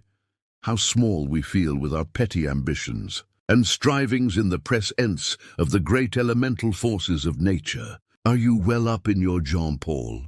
Fairly so. I worked back to him through Carlisle. That was like following the brook to the Parent Lake. He makes one curious but profound remark. It is that the chief proof of man's real greatness lies in his perception of his own smallness. It argues, you see, a power of comparison and of appreciation, which is in itself a proof of nobility. There is much food for thought in Richter. You have not a pistol, have you? I have my stick. It is just possible that we may need something of the sort if we get to their lair. Jonathan, I shall leave to you. But if the other turns, Nasty, I shall shoot him dead. He took out his revolver as he spoke, and having loaded 2 of the chambers, he put it back into the right-hand pocket of his jacket.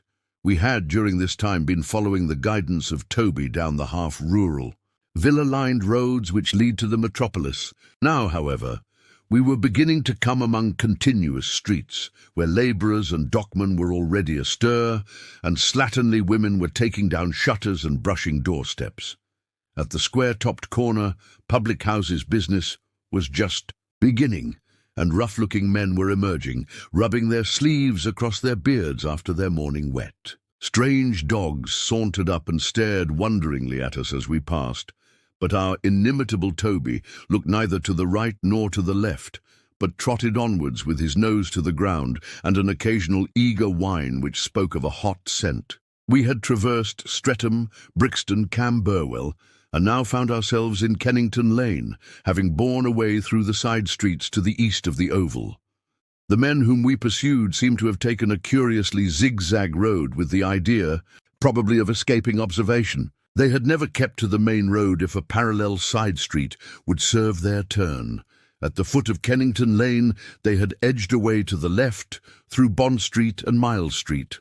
Where the latter street turns into Knight's Place, Toby ceased to advance, but began to run backwards and forwards, with one ear cocked and the other drooping, the very picture of canine indecision. Then he waddled round in circles, looking up to us from time to time, as if to ask for sympathy in his embarrassment. "What the deuce is the matter with the dog?" growled Holmes. "They surely would not take a cab or go off in a balloon." "Perhaps they stood here for some time," I suggested. "In their tracks. There has, I fear, been preconcerted management here." He was approaching the door of the house when it opened, and a little curly-headed lad of 6 came running out, followed by a stoutish, red-faced woman with a large sponge in her hand. "You come back and be washed, Jack," she shouted. "Come back, you young imp, for if your father comes home and finds you like that, he'll let us hear of it." "Dear little chap," said Holmes strategically. "What a rosy-cheeked young rascal. Now, Jack, is there anything you would like?" The youth pondered for a moment. "I'd like a shillin'," said he. "Nothing you would like better?" "I'd like 2 shillin' better," the prodigy, and sweared after some thought. "Here you are, then. Catch. A fine child, Mrs. Smith. Lord bless you, sir, he is that and forward. He gets a'most too much for me to manage, specially when my man is away days at a time." "Away, is he?" said Holmes in a disappointed voice. "I am sorry for that, for I wanted to speak to Mr. Smith. He's been away since yesterday morning, sir, and truth to tell, I'm beginning to feel frightened about him. But if it was about a boat, sir, maybe I could serve as well. I wanted to hire his steam launch." "Why, bless you, sir, it is in the steam launch that he has gone. That's what puzzles me, for I know there ain't more coals in her than would take her to about Woolwich and back. If he'd been away in the barge, I'd have thought nothing, for many a time. Her job has taken him as far as Gravesend, and then if there was much doing there, he might have stayed over. But what good is a steam launch without coals? He might have bought some at a wharf down the river. He might, sir, but it weren't his way. Many a time I've heard him call out at the prices they charge for a few odd bags. Besides, I don't like that wooden-legged man, with his ugly face and outlandish talk. What did he want always knocking about here for?" "A wooden-legged man?" said Holmes, with bland surprise. "Yes, sir, a brown, monkey-faced chap that's called more'n once for my old man. It was him that roused him up yesternight, and what's more, my man knew he was coming, for he had steam up in the launch. I tell you straight, sir, I don't feel easy in my mind about it." "But, my dear Mrs. Smith," said Holmes, shrugging his shoulders, "you are frightening yourself about nothing. How could you possibly tell that it was the wooden-legged man who came in the night? I don't quite understand how you can be so sure." "His voice, sir. I knew his voice, which is kind of thick and foggy. He tapped at the window. About 3 it would be. 'Show a leg, matey,' says he. 'Time to turn out guard.' My old man woke up Jim, that's my eldest, and away they went without so much as a word to me. I could hear the wooden leg clacking on the stones. And was this wooden-legged man alone? Couldn't say, I am sure, sir. I didn't hear no one else. I am sorry, Mrs. Smith, for I wanted a steam launch, and I have heard good reports of the, let me see, what is her name? The Aurora, sir. Ah, she's not that old green launch with a yellow line, very broad in the beam. No, indeed, she's as trim a little thing as any on the river. She's been fresh painted black with 2 red streaks." "Thanks.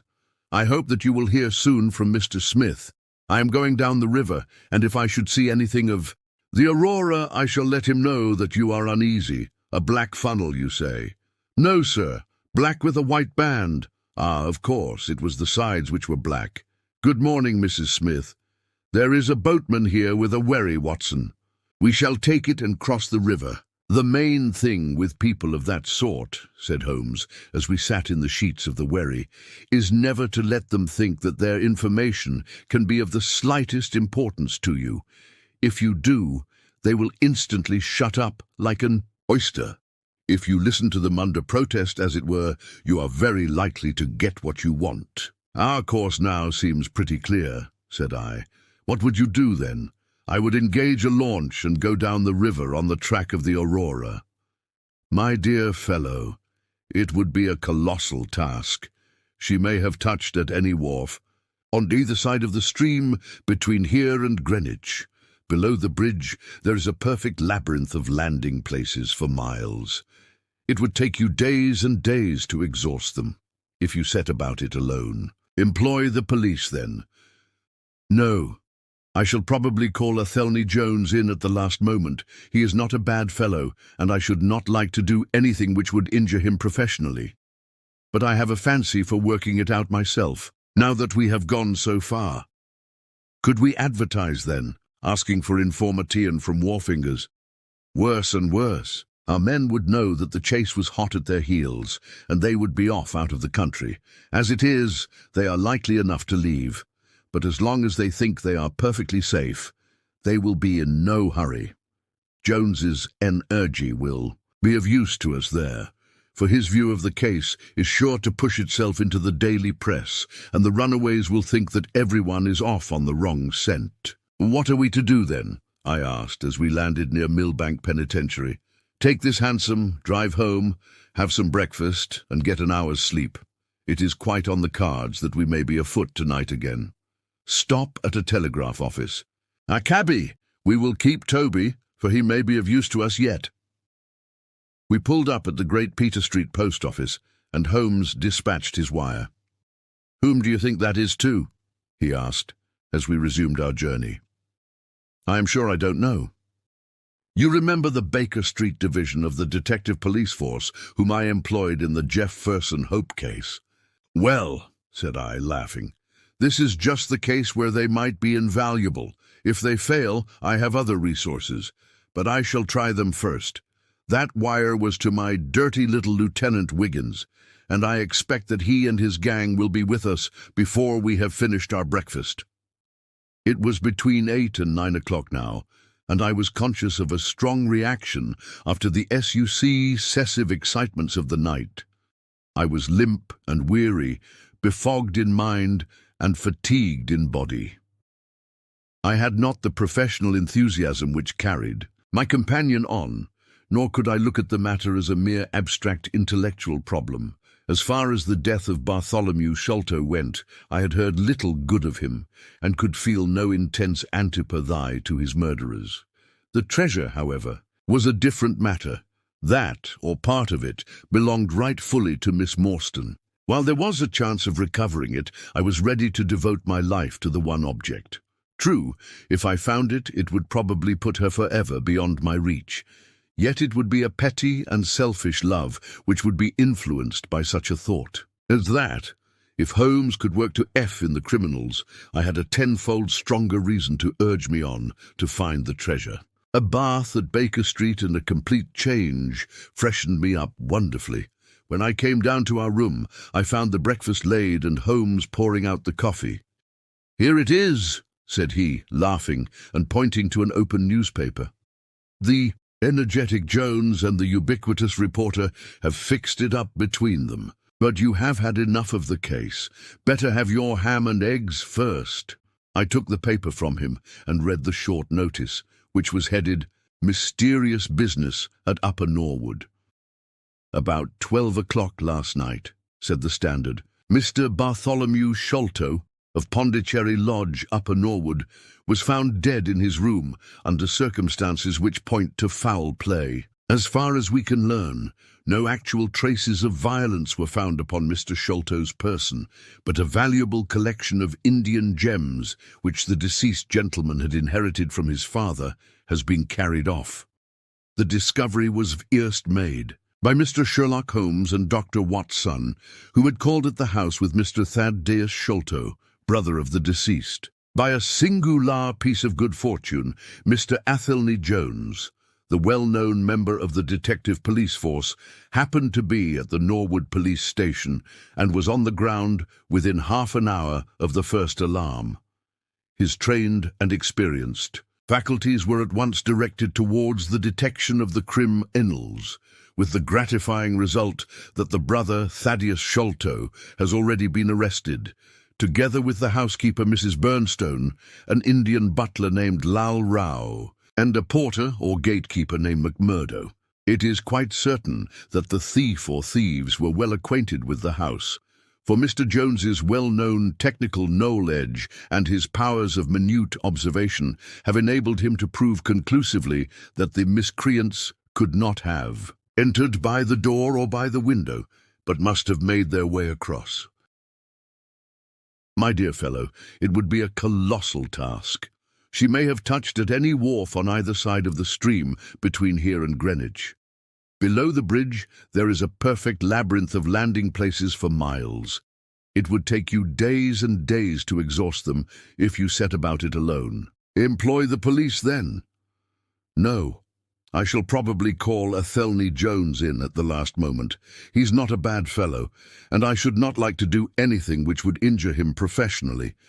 But I have a fancy for working it out myself, now that we've gone so far. Could we advertise, then, asking for information from wharfingers? Worse and worse. Our men would know that the chase was hot at their heels, and they would be off out of the country. As it is, they are likely enough to leave, but as long as they think they are perfectly safe, they will be in no hurry. Jones's energy will be of use to us there, for his view of the case is sure to push itself into the daily press, and the runaways will think that everyone is off on the wrong scent. What are we to do, then? I asked, as we landed near Millbank Penitentiary.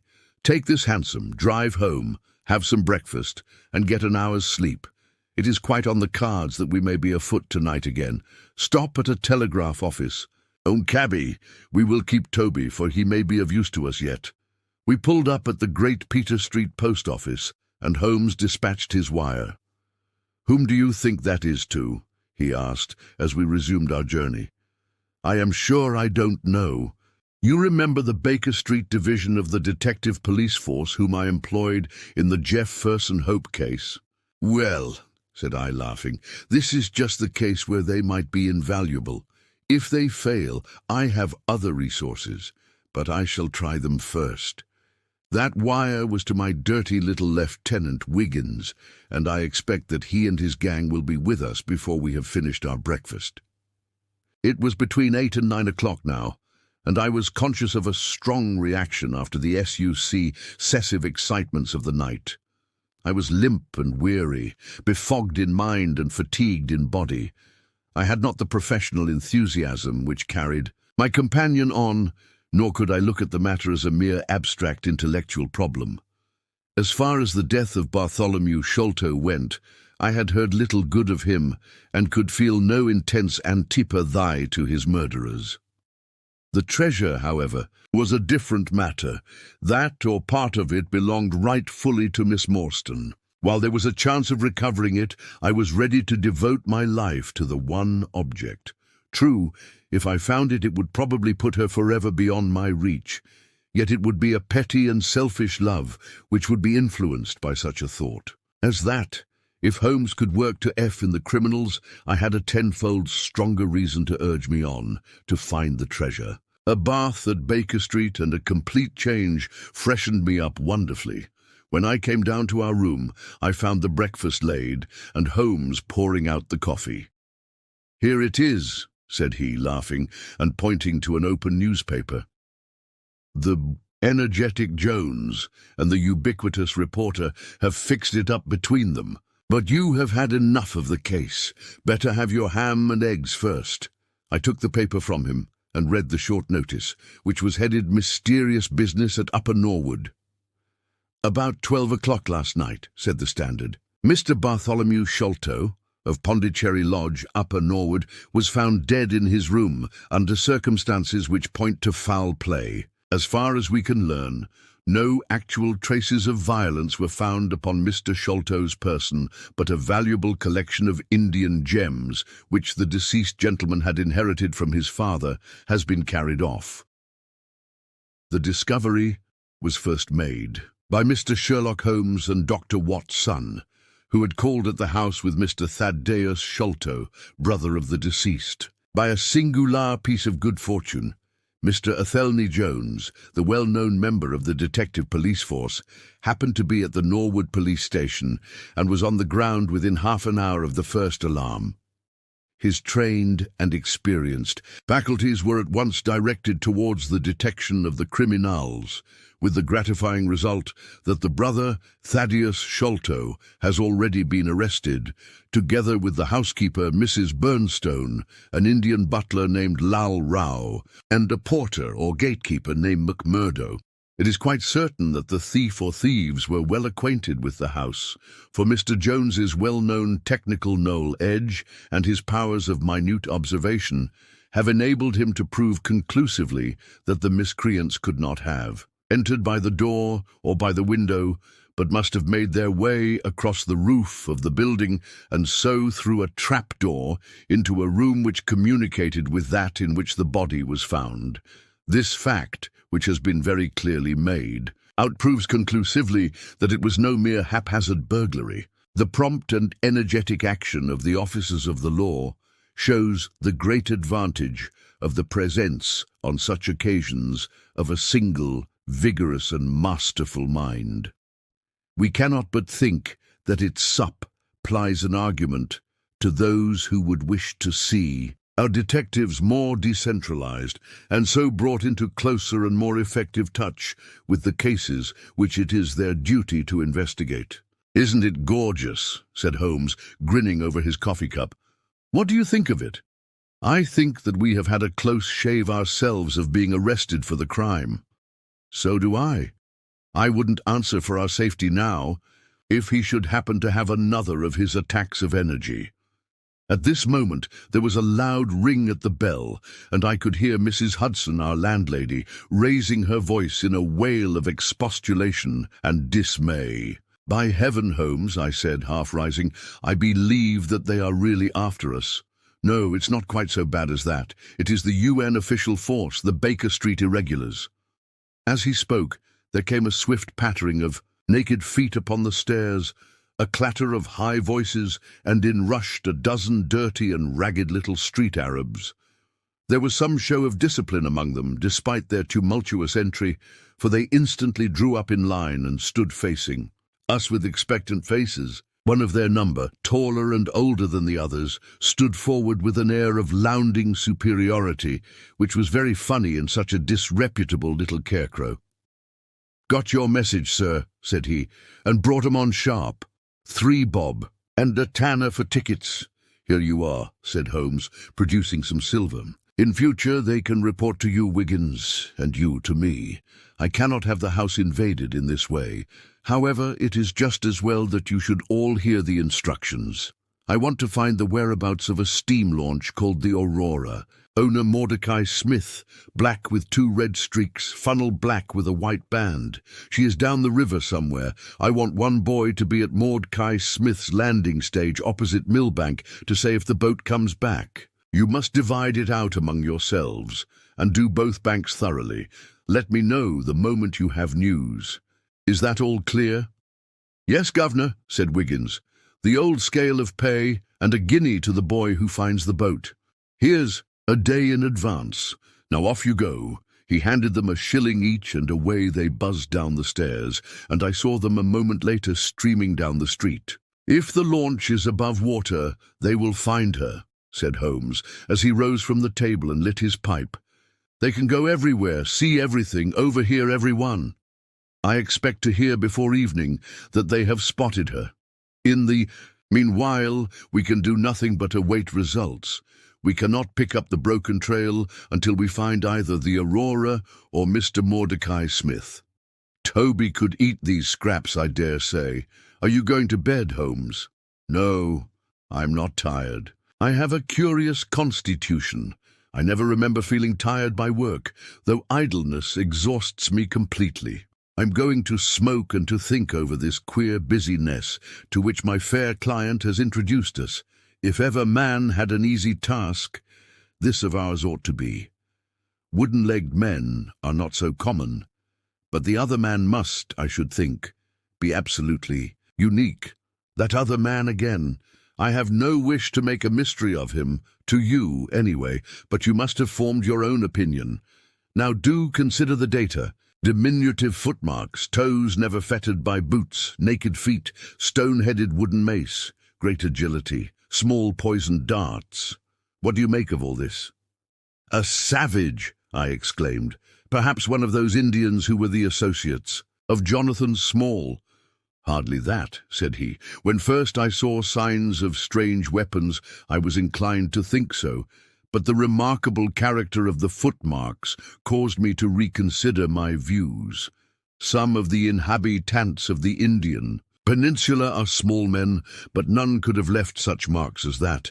The Hindu proper has long and thin feet. The sandal-wearing Mohammedan has the great toe well separated from the others, because the thong is commonly passed between. These little darts, too, could only be shot in one way. They are from a blowpipe. Now then, where are we to find our savage? South American, I hazarded. He stretched his hand up and took down a bulky volume from the shelf. This is the first volume of a gazetteer which is now being published. It may be looked upon as the very latest authority. What have we here? Andaman Islands, situated 340 miles to the north of Sumatra in the Bay of Bengal. What's all this? Moist climate, coral reefs, sharks, Port Blair, convict barracks, Rutland Island, cottonwoods. Ah, here we are. The Aborigines of the Andaman Islands may perhaps claim the distinction of being the smallest race upon this earth, though some anthropologists prefer the Bushmen of Africa, the Digger Indians of America, and the Terra del Fuegians. The average height is rather below 4 feet, although many full-grown adults may be found who are very much smaller than this. They are a fierce, morose, and intractable people, though capable of forming most devoted friendships when their confidence has once been gained. Mark that, Watson. Now then, listen to this. They are naturally hideous, having large misshapen heads, small fierce eyes, and distorted features. Their feet and hands, however, are remarkably small. So intractable and fierce are they that all the efforts of the British official have failed to win them over in any degree. They have always been a terror to shipwrecked crews, braining the survivors with their stone-headed clubs or shooting them with their poisoned arrows. These massacres are invariably concluded by a cannibal feast. Nice, amiable people, Watson. If this fellow had been left to his own unaided devices, this affair might have taken an even more ghastly turn. I fancy that even as it is, Jonathan Small would give a good deal not to have employed him. But how came he to have so singular a companion? Ah, that is more than I can tell. Since, however, we had already determined that Small had come from the Andamans, it is not so very wonderful that this islander should be with him. No doubt we shall know all about it in time. Look here, Watson, you look regularly done. Lie down there on the sofa and see if I can put you to sleep. He took up his violin from the corner, and as I stretched myself out, he began to play some low, dreamy, melodious air. His own, no doubt, for he had a remarkable gift for improvisation. I have a vague remembrance of his gaunt limbs, his earnest face, and the rise and fall of his bow. Then I seemed to be floated peacefully away upon a soft sea of sound until I found myself in dreamland, with the sweet face of Mary Morstan looking down upon me. Chapter 9. A break in the chain. It was late in the afternoon before I woke, strengthened and refreshed. Sherlock Holmes still sat exactly as I had left him, save that he had laid aside his violin and was deep in a book. He looked across at me as I stirred, and I noticed that his face was dark and troubled. "You have slept soundly," he said. "I feared that our talk would wake you." "I heard nothing," I answered. "Have you had fresh news, then?" "Unfortunately, no. I confess that I am surprised and disappointed. I expected something definite by this time. Wiggins has just been up to report. He says that no trace can be found of the launch. It is a provoking check, for every hour is of importance. Can I do anything? I am perfectly fresh now, and quite ready for another night's outing. No, we can do nothing. We can only wait. If we go ourselves, the message might come in our absence and delay be caused. You can do what you will, but I must remain on guard. Then I shall run over to Camberwell and call upon Mrs. Cecil Forrester. She asked me to yesterday. On Mrs. Cecil Forrester? Asked Holmes with the twinkle of a smile in his eyes. Well, of course, Miss Morstan too. They were anxious to hear what happened. I would not tell them too much, said Holmes. Women are never to be entirely trusted, not the best of them. I did not pause to argue over this atrocious sentiment. I shall be back in an hour or two, I remarked. All right, good luck. But I say, if you are crossing the river, you may as well return Toby, for I don't think it is at all likely that we shall have any use for him now. I took our mongrel accordingly, and left him, together with a half-sovereign, at the old Natural Ists in Pinchin Lane. At Camberwell I found Miss Morstan a little weary after her night's adventures, but very eager to hear the news. Mrs. Forrester, too, was full of curiosity. I told them all that we had done, suppressing, however, the more dreadful parts of the tragedy. Thus, although I spoke of Mr. Sholto's death, I said nothing of the exact manner and method of it. With all my omissions, however, there was enough to startle and amaze them. "It is a romance," cried Mrs. Forrester. "An injured lady, 500,000 in treasure, a black cannibal, and a wooden-legged ruffian. They take the place of the conventional dragon or wicked earl. And 2 knight-errants to the rescue," added Miss Morstan, with a bright glance at me. "Why, Mary, your fortune depends upon the issue of this search. I don't think that you are nearly excited enough. Just imagine what it must be to be so rich and to have the world at your feet." It sent a little thrill of joy to my heart to notice that she showed no sign of elation at the prospect. On the contrary, she gave a toss of her proud head, as though the matter were one in which she took small interest. "It is for Mr. Thaddeus Sholto that I am anxious," she said. "Nothing else is of any consequence. But I think that he has behaved most kindly and honourably throughout. It is our duty to clear him of this dreadful and unfounded charge." It was evening before I left Camberwell, and quite dark by the time I reached home. My companion's book and pipe lay by his chair, but he had disappeared. I looked about in the hope of seeing a note, but there was none. "I suppose that Mr. Sherlock Holmes has gone out," I said to Mrs. Hudson as she came up to lower the blinds. "No, sir. He has gone to his room, sir. Do you know, sir," sinking her voice into an impressive whisper, "I am afraid for his health?" "Why so, Mrs. Hudson?" "Well, he's that strange, sir. After you was gone he walked and he walked, up and down, until I was weary of the sound of his footstep. Then I heard him talking to himself and muttering, and every time the bell rang out he came on the stairhead with, 'What is that, Mrs. Hudson?' And now he has slammed off to his room, but I can hear him walking away the same as ever. I hope he's not going to be ill, sir." I ventured to say something to him about cooling medicine, but he turned on me, sir, with such a look that I don't know how ever I got out of the room. "I don't think that you have any cause to be uneasy, Mrs. Hudson," I answered. "I have seen him like this before. He has some small matter upon his mind which makes him restless." I tried to speak lightly to our worthy landlady, but I was myself somewhat uneasy when through the long night I still from time to time heard the dull sound of his tread, and knew how his keen spirit was chafing against this involuntary inaction. At breakfast time he looked worn and haggard, with a little fleck of feverish colour upon either cheek.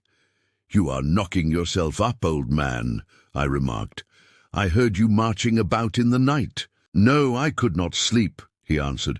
"This infernal problem is consuming me. It is too much to be balked by so petty an obstacle when all else had been overcome. I know the men, the launch, everything, and yet I can get no news. I have set other agencies at work and used every means at my disposal. The whole river has been searched on either side, but there is no news, nor has Mrs. Smith heard of her husband. I shall come to the conclusion soon that they have scuttled the craft, but there are objections to that. Or that Mrs. Smith has put us on a wrong scent. No, I think that may be dismissed. I had inquiries made, and there is a launch of that description. Could it have gone up the river? I have considered that possibility too, and there is a search party who will work up as far as Richmond. If no news comes today, I shall start off myself tomorrow and go for the men rather than the boat. But surely we shall hear something. We did not, however. Not a word came to us either from Wiggins or from the other agencies. There were articles in most of the papers upon the Norwood tragedy. They all appeared to be rather hostile to the unfortunate Thaddeus Sholto. No fresh details were to be found, however, in any of them, save that an inquest was to be held upon the following day. I walked over to Camberwell in the evening to report our ill success to the ladies, and on my return I found Holmes dejected and somewhat morose. He would hardly reply to my questions, and busied himself all evening in an abstruse chemical analysis which involved much heating of retorts and distilling of vapours, ending at last in a smell which fairly drove me out of the apartment. Up to the small hours of the morning, I could hear the clinking of his test tubes, which told me that he was still engaged in his malodorous experiment. In the early dawn, I woke with a start, and was surprised to find him standing by my bedside, clad in a rude sailor dress with a pea-jacket and a coarse red scarf round his neck. "I'm off down the river, Watson," said he. "I've been turning it over in my mind, and I can see only one way out of it. It is worth trying, at all events." "Surely I can come with you, then," said I. "No. You can be much more useful if you will remain here as my representative. I am loath to go, for it is quite on the cards that some message may come during the day, though Wiggins was despondent about it last night. I want you to open all notes and telegrams and to act on your own judgment if any news should come. Can I rely upon you?" "Most certainly." "I am afraid that you will not be able to wire to me, for I can hardly tell yet where I may find myself. If I am in luck, however, I may not be gone so very long. I shall have news of some sort or other before I get back."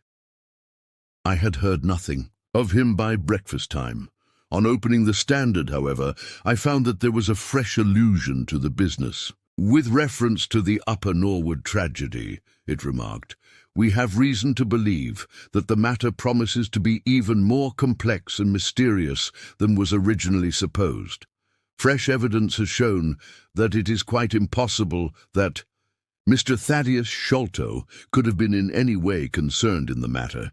He and the housekeeper, Mrs. Burnstone, were both released yesterday evening. It is believed, however, that the police have a clue as to the real culprits, and that it is being prosecuted by Mr. Athelney Jones of Scotland Yard, with all his well-known energy and sagacity. Further arrests may be expected at any moment." "That is satisfactory so far as it goes," thought I.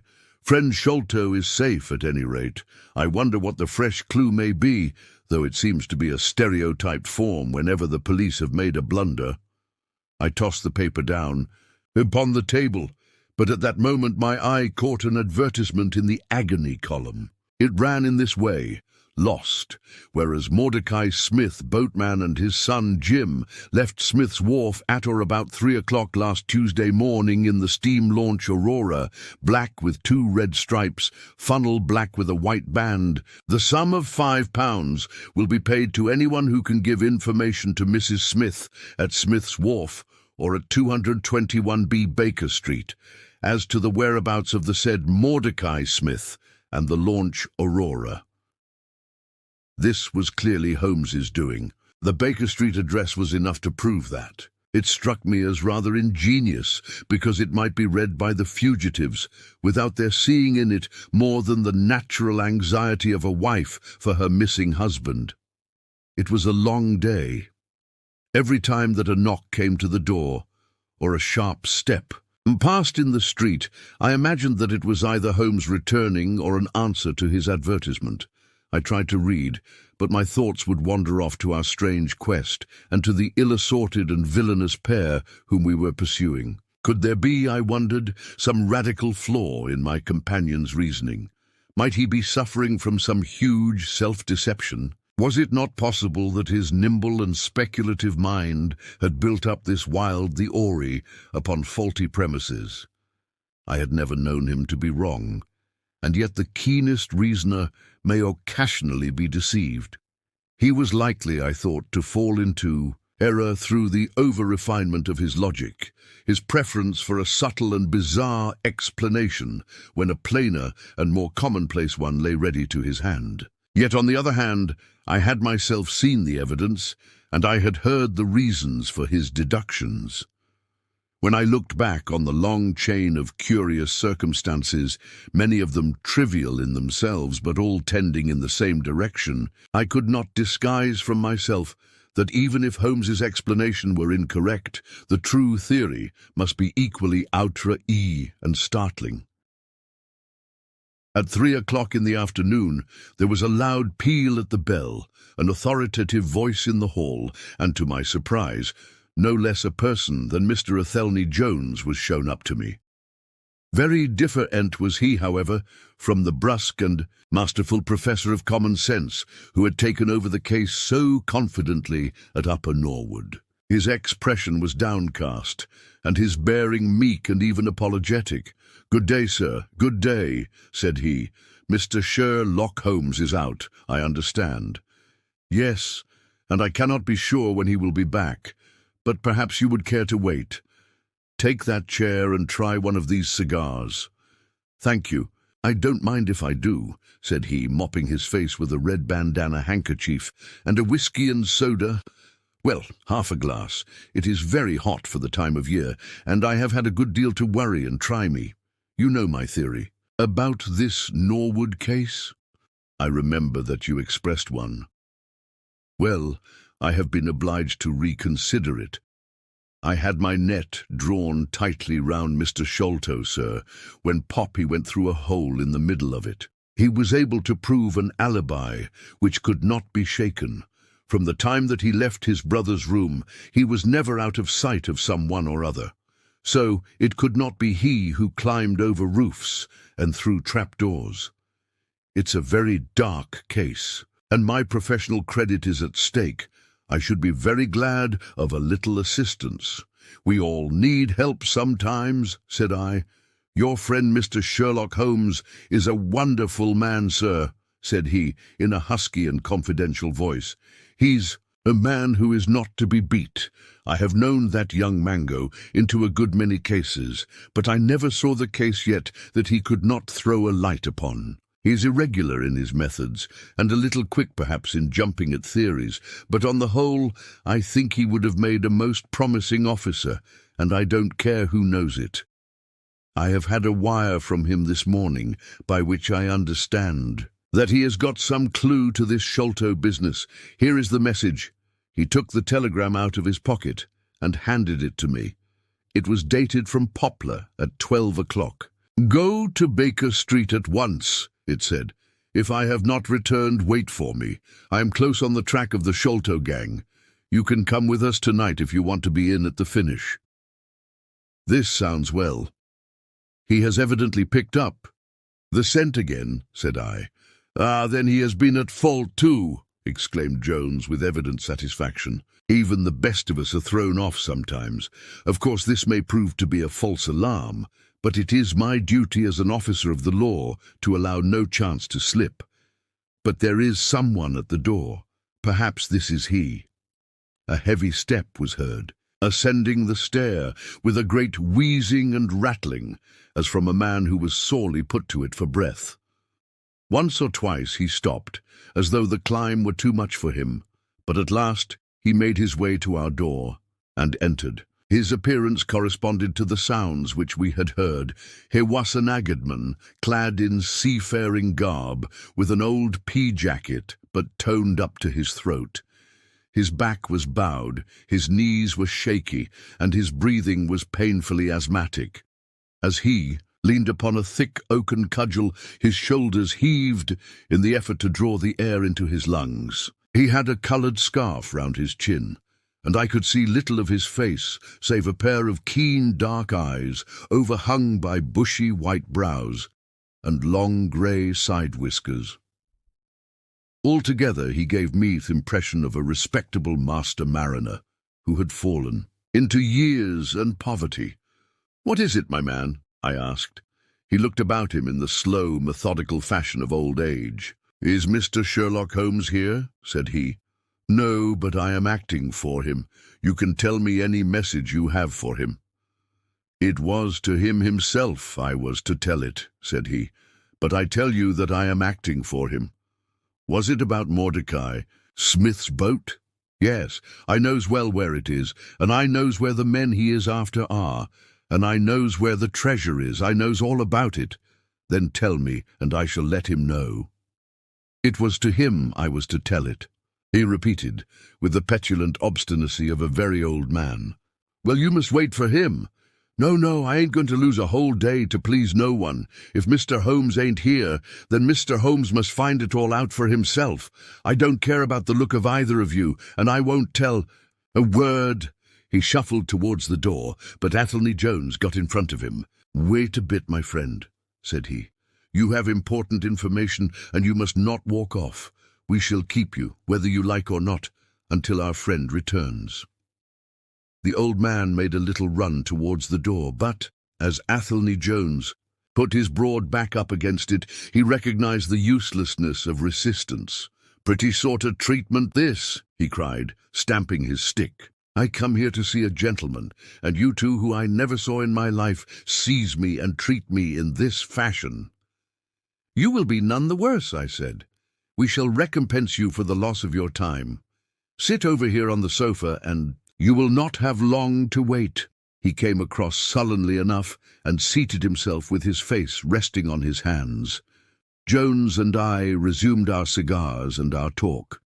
Suddenly, however, Holmes's voice broke in upon us. "I think that you might offer me a cigar too," he said.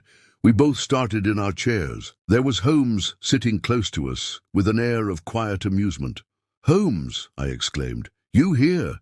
But where is the old man?" "Here is the old man," said he, holding out a heap of white hair. "Here he is, wig, whiskers, eyebrows, and all. I thought my disguise was pretty good, but I hardly expected that it would stand that test." "Ah, you rogue," cried Jones, highly delighted. "You would have made an actor, and a rare one. You had the proper workhouse cough, and those weak legs of yours are worth £10 a week. I thought I knew the glint of your eye, though. You didn't get away from us so easily, you see." "I have been working in that get-up all day," said he, lighting his cigar.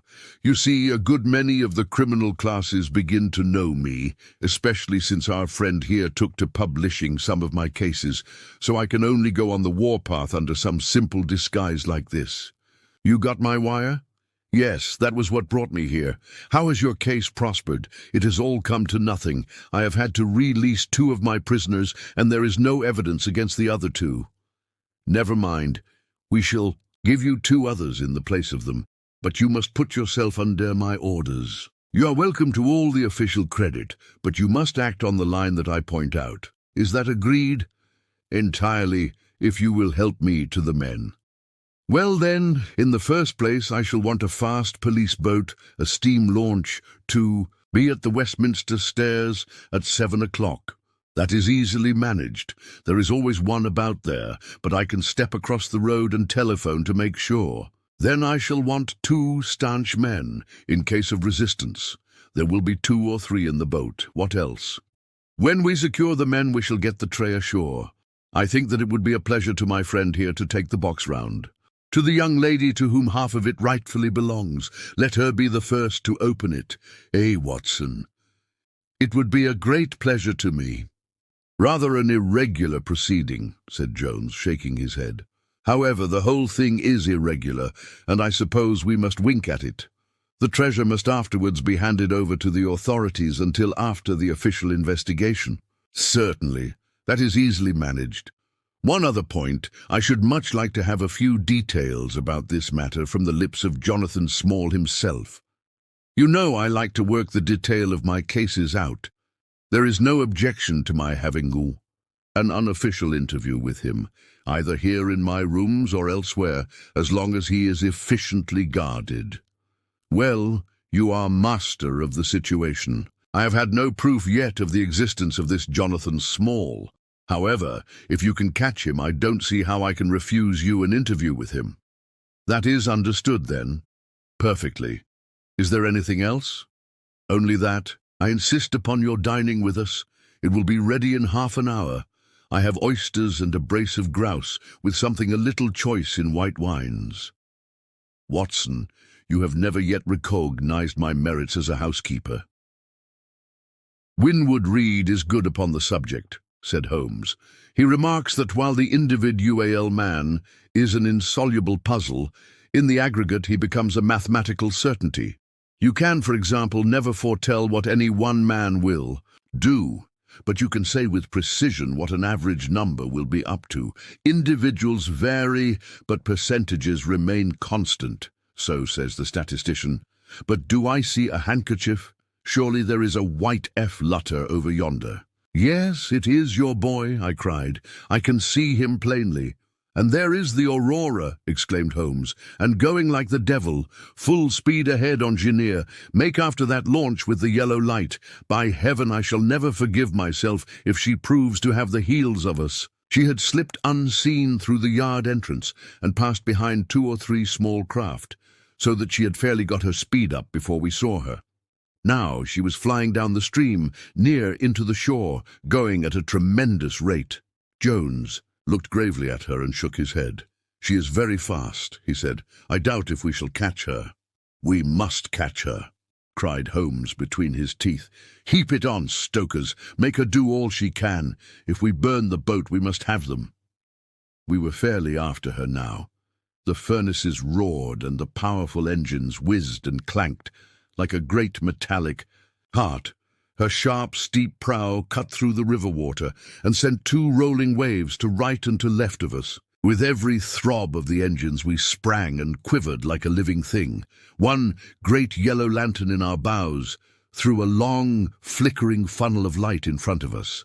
Right ahead, a dark blur upon the water showed where the Aurora lay, and the swirl of white foam behind her spoke of the pace at which she was going.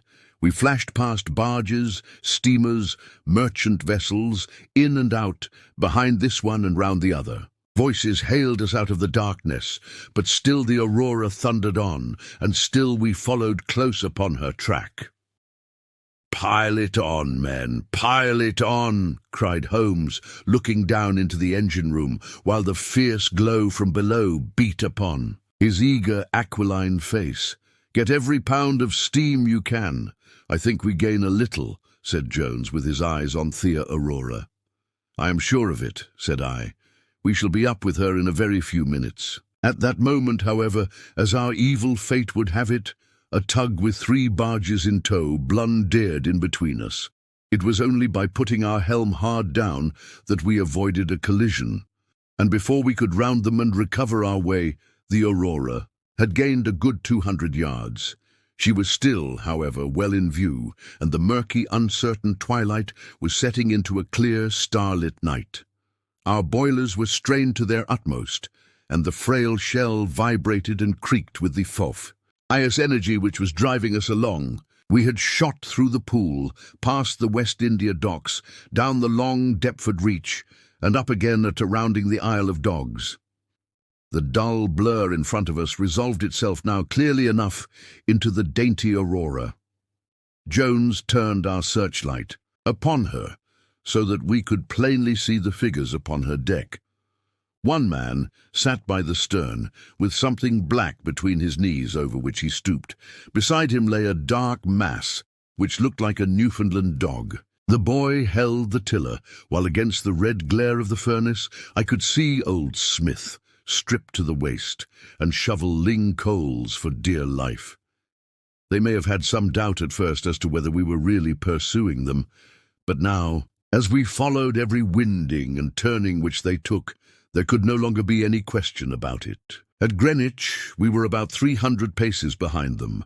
At Blackwall, we could not have been more than 250. I have coursed many creatures in many countries during my checkered rear, but never did sport give me such a wild thrill as this mad flying manhunt down the Thames. Steadily we drew in upon them yard by yard. In the silence of the night we could hear the panting and clanking of their machinery. The man in the stern still crouched upon the deck, and his arms were moving as though he were busy, while every now and then he would look up and measure with a glance the distance which still separated us. Nearer we came, and nearer. Jones yelled to them to stop. We were not more than 4 boats' lengths behind them, both boats flying at a tremendous pace. It was a clear reach of the river, with Barking level upon one side and the melancholy Plum stead marshes upon the other. At our hail, the man in the stern sprang up from the deck and shook his 2 clenched fists at us, cursing the while in a high, cracked voice. He was a good-sized, powerful man, and as he stood poising himself with legs astride, I could see that from the thigh downwards there was but a wooden stump upon the right side. At the sound of his strident, angry cries, there was movement in the huddled bundle upon the deck. It straightened itself into a little black man, the smallest I have ever seen, with a great, misshapen head and a shock of tangled, dishevelled hair. Holmes had already drawn his revolver, and I whipped out mine at the sight of this savage, distorted creature. He was wrapped in some sort of dark ulster or blanket, which left only his face exposed, but that face was enough to give a man a sleepless night. Never have I seen features so deeply marked with all bestiality and cruelty. His small eyes glowed and burned with a sombre light, and his thick lips were writhed back from his teeth, which grinned and chattered at us with a half-animal fury. "Fire if he raises his hand," said Holmes quietly. We were within a boat's length by this time, and almost within touch of our quarry. I can see the 2 of them now as they stood, the white man with his legs far apart, shrieking out curses, and the unhallowed dwarf with his hideous face and his strong yellow teeth gnashing at us in the light of our lantern. It was well that we had so clear a view of him. Even as we looked, he plucked out from under his covering a short round piece of wood, like a school ruler, and clapped it to his lips. Our pistols rang out together. He whirled round, threw up his arms, and with a kind of choking cough fell sideways into the stream. I caught one glimpse of his venomous, menacing eyes amid the white swirl of the waters. At the same moment, the wooden-legged man threw himself upon the rudder and put it hard down, so that his boat made straight in for the southern bank, while we shot past her stern, only clearing her by a few feet. We were round after her in an instant, but she was already nearly at the bank. It was a wild and desolate place, where the moon glimmered upon a wide expanse of marshland, with pools of stagnant water and beds of decaying vegetation. The launch, with a dull thud, ran up upon the mudbank, with her bow in the air and her stern flush with the water. The fugitive sprang out, but his stump instantly sank its whole length into the sodden soil. In vain he struggled and writhed. Not one step could he possibly take, either forwards or backwards. He yelled in impotent rage and kicked frantically into the mud with his other foot, but his struggles only bored his wooden pin the deeper into the sticky bank. When we brought our launch alongside, he was so firmly anchored that it was only by throwing the end of a rope over his shoulders that we were able to haul him out and to drag him, like some evil fish, over our side. The 2 Smiths, father and son, sat sullenly in their launch, but came aboard meekly enough when commanded. The Aurora herself we hauled off and made fast to our stern. A solid iron chest of Indian workmanship stood upon the deck. This, there, could be no question, was the same that had contained the ill-omened treasure of the Sholtos. There was no key, but it was of considerable weight, so we transferred it carefully to our own little cabin. As we steamed slowly upstream again, we flashed our searchlight in every direction, but there was no sign of the islander. Somewhere in the dark ooze at the bottom of the Thames lie the bones of that strange visitor to our shores. "See here," said Holmes, pointing to the wooden hatchway. We were hardly quick enough with our pistols.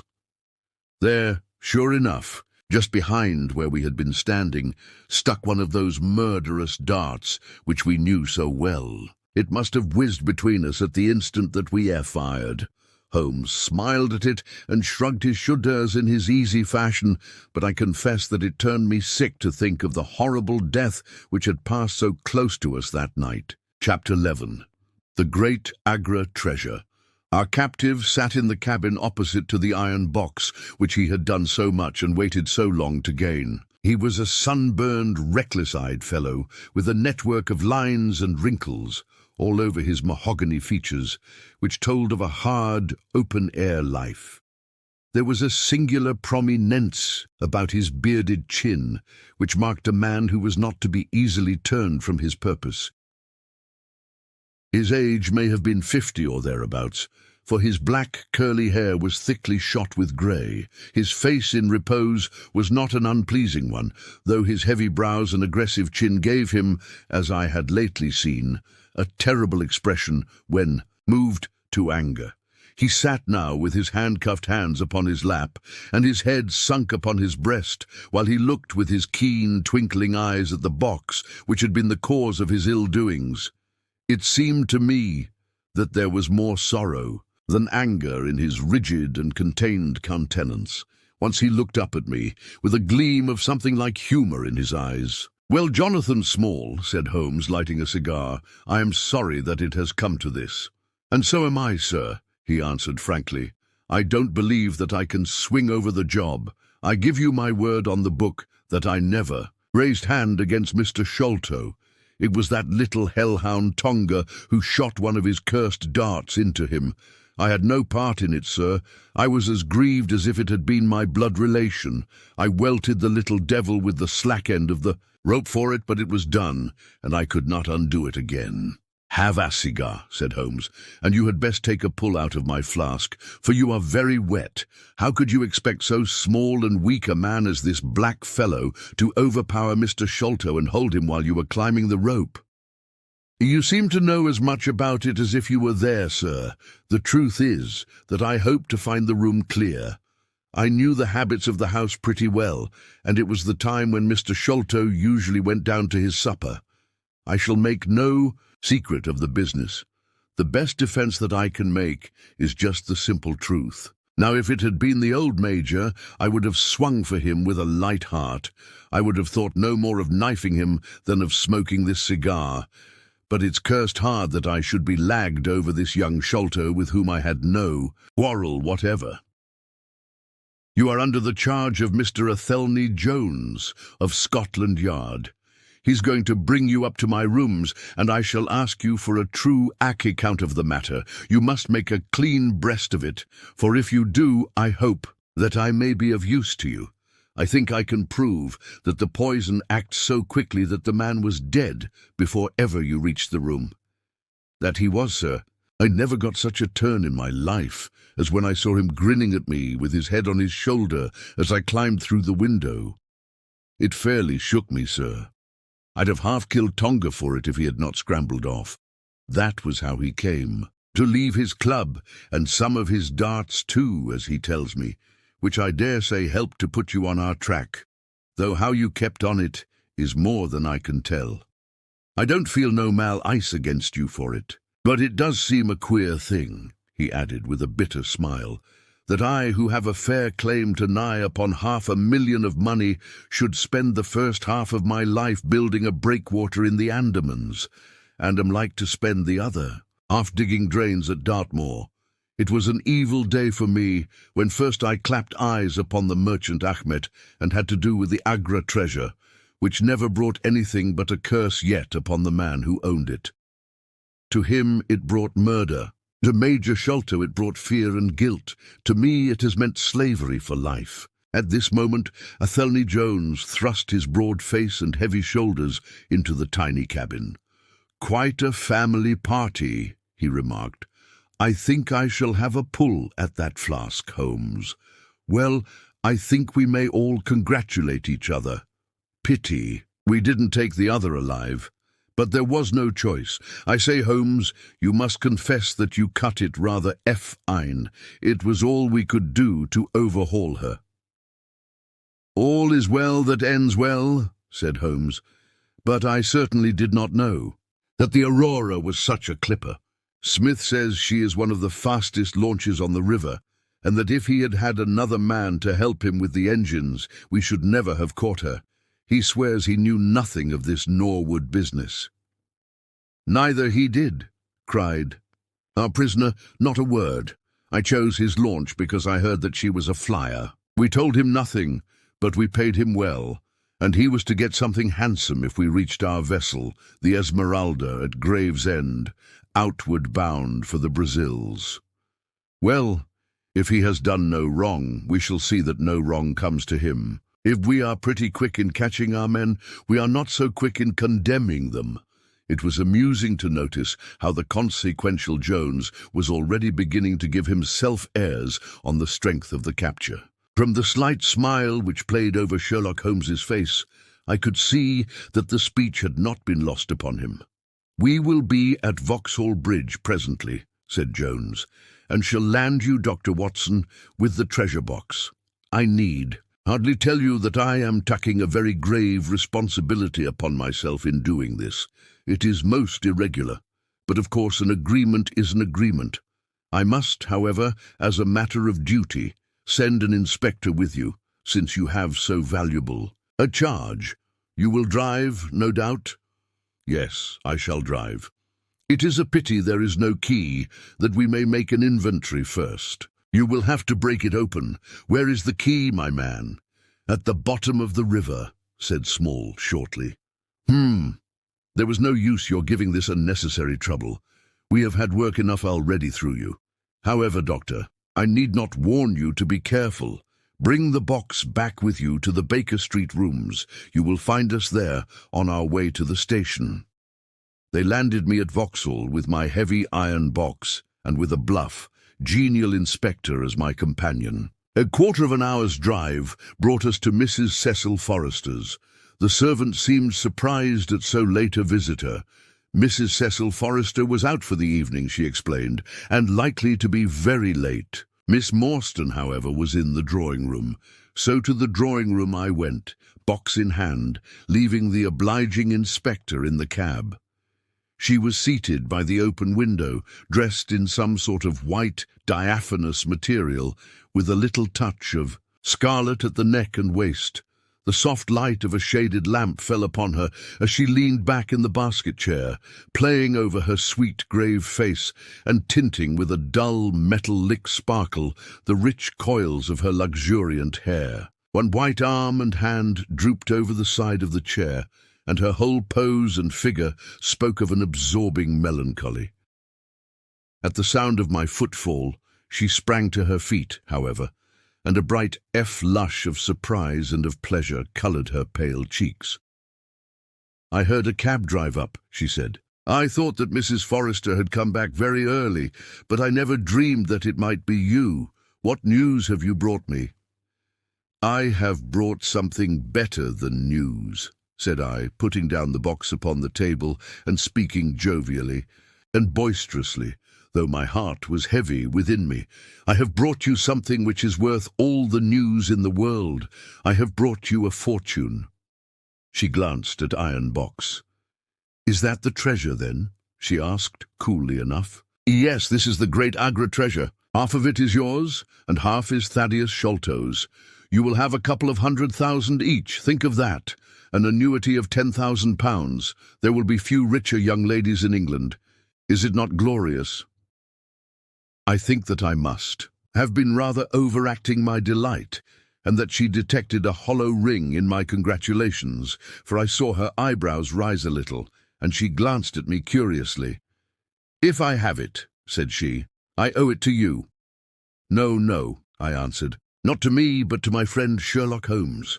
With all the will in the world, I could never have followed up a clue which has taxed even his analytical genius. As it was, we very nearly lost it at the last moment. "Pray sit down and tell me all about it, Dr. Watson," said she. I narrated briefly what had occurred since I had seen her last. Holmes's new method of search, the discovery of the Aurora, the appearance of Athelney Jones, our expedition in the evening, and the wild chase down the Thames. She listened with parted lips and shining eyes to my recital of our adventures. When I spoke of the dart which had so narrowly missed us, she turned so white that I feared that she was about to faint. "It is nothing," she said, as I hastened to pour her out some water. "I am all right again. It was a shock to me to hear that I had placed my friends in such horrible peril." "That is all over," I answered. "It was nothing. I will tell you no more gloomy details. Let us turn to something brighter. There is the treasure. What could be brighter than that? I got leave to bring it with me, thinking that it would interest you to be the first to see it. It would be of the greatest interest to me," she said. There was no eagerness in her voice. However, it had struck her, doubtless, that it might seem ungracious upon her part to be indifferent to a prize which had cost so much to win. "What a pretty box," she said, stooping over it. "This is Indian work, I suppose?" "Yes, it is Benares metal work." "And so heavy," she exclaimed, trying to raise it. "The box alone must be of some value. Where is the key?" "Small threw it into the Thames," I answered. "I must borrow Mrs. Forrester's poker." There was in the front a thick and broad hasp wrought in the image of a sitting Buddha. Under this I thrust the end of the poker and twisted it outward as a lever. The hasp sprang open with a loud snap. With trembling fingers I flung back the lid. We both stood gazing in astonishment. The box was empty. My line? I only know what I saw with my own eyes. Our plantation was at a place called Mutra, near the border of the northwest provinces. Night after night, the whole sky was alight with the burning bungalows, and day after day we had small companies of Europeans passing through our estate with their wives and children on their way to Agra, where were the nearest troops. Mr. Abel White was an obstinate man. He had it in his head that the affair had been exaggerated, and that it would blow over as suddenly as it had sprung up. There he sat on his veranda, drinking whiskey pegs and smoking cheroots, while the country was in a blaze about him. Of course, we stuck by him, I and Dawson, who with his wife used to do the bookwork and the managing. Well, one fine day the crash came.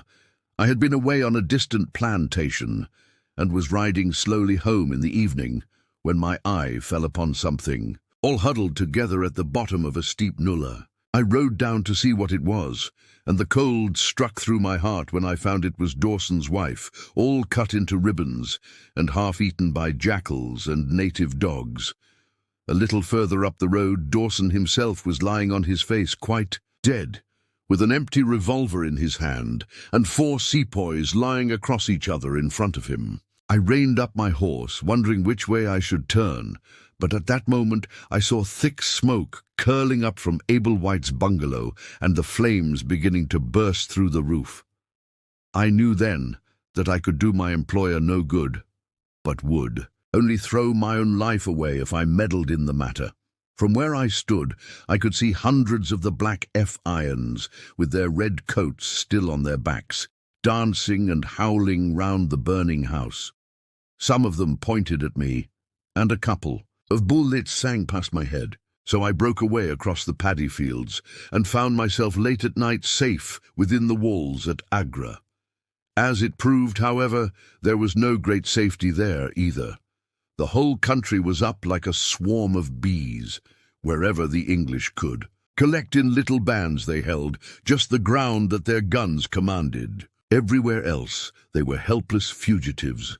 It was a fight of the mill lions against the hundreds, and the cruelest part of it was that these men that we fought against, foot, horse, and gunners, were our own picked troops whom we had taught and trained, handling our own weapons and blowing our own bugle calls.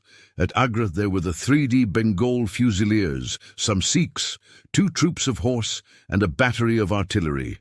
A volunteer corps of clerks and merchants had been formed, and I joined Wooden Leg Andal. We went out to meet the rebels at Shagunge early in July, and we beat them back for a time, but our powder gave out, and we had to fall back upon the city. Nothing but the worst news came to us from every side, which is not to be wondered at. For if you look at the map, you will see that we were right in the heart of it. Lucknow is rather better than 100 miles to the east, and Cawnpore about as far to the south. From Iveri Point on, the compass, there was nothing but torture and murder and outrage. The city of Agra is a great place, swarming with fanatics and fierce devil worshippers of all sorts. Our handful of men were lost among the narrow, winding streets. Our leader moved across the river, therefore, and took up his position in the old fort at Agra. I don't know if any of you gentlemen have ever read or heard anything of that old fort. It is a very queer place, the queerest that ever I was in, and I have been in some rum corners too. First of all, it is enormous in size. I should think that the enclosure must be acres and acres. There is a modern part which took all our garrison, women, children, stores and everything else, with plenty of room over. But the modern part is nothing like the size of the old quarter, where nobody goes, and which is given over to the scorpions and the centipedes. It is all full of great deserted halls, and winding passages, and long corridors twisting in and out, so that it is easy enough for folk to get lost in it. For this reason, it was seldom that anyone went into it, though now and again a party with torches might go exploring. The river washes along the front of the old fort, and so protects it, but on the sides and behind there are many doors, and these had to be guarded, of course, in the old quarter, as well as in that which was actually held by our troops. We were short-handed, with hardly men enough to man the angles of the building and to serve the guns. It was impossible for us, therefore, to station a strong guard at every one of the innumerable gates. What we did was to organize a central guardhouse in the middle of the fort, and to leave each gate under the charge of one white man and 2 or 3 natives. I was selected to take charge during certain hours of the night of a small, isolated door upon the southwest side of the building. 2 Sikh troopers were placed under my command, and he was instructed if anything went wrong to fire my musket, when I might rely upon help coming at once from the central guard.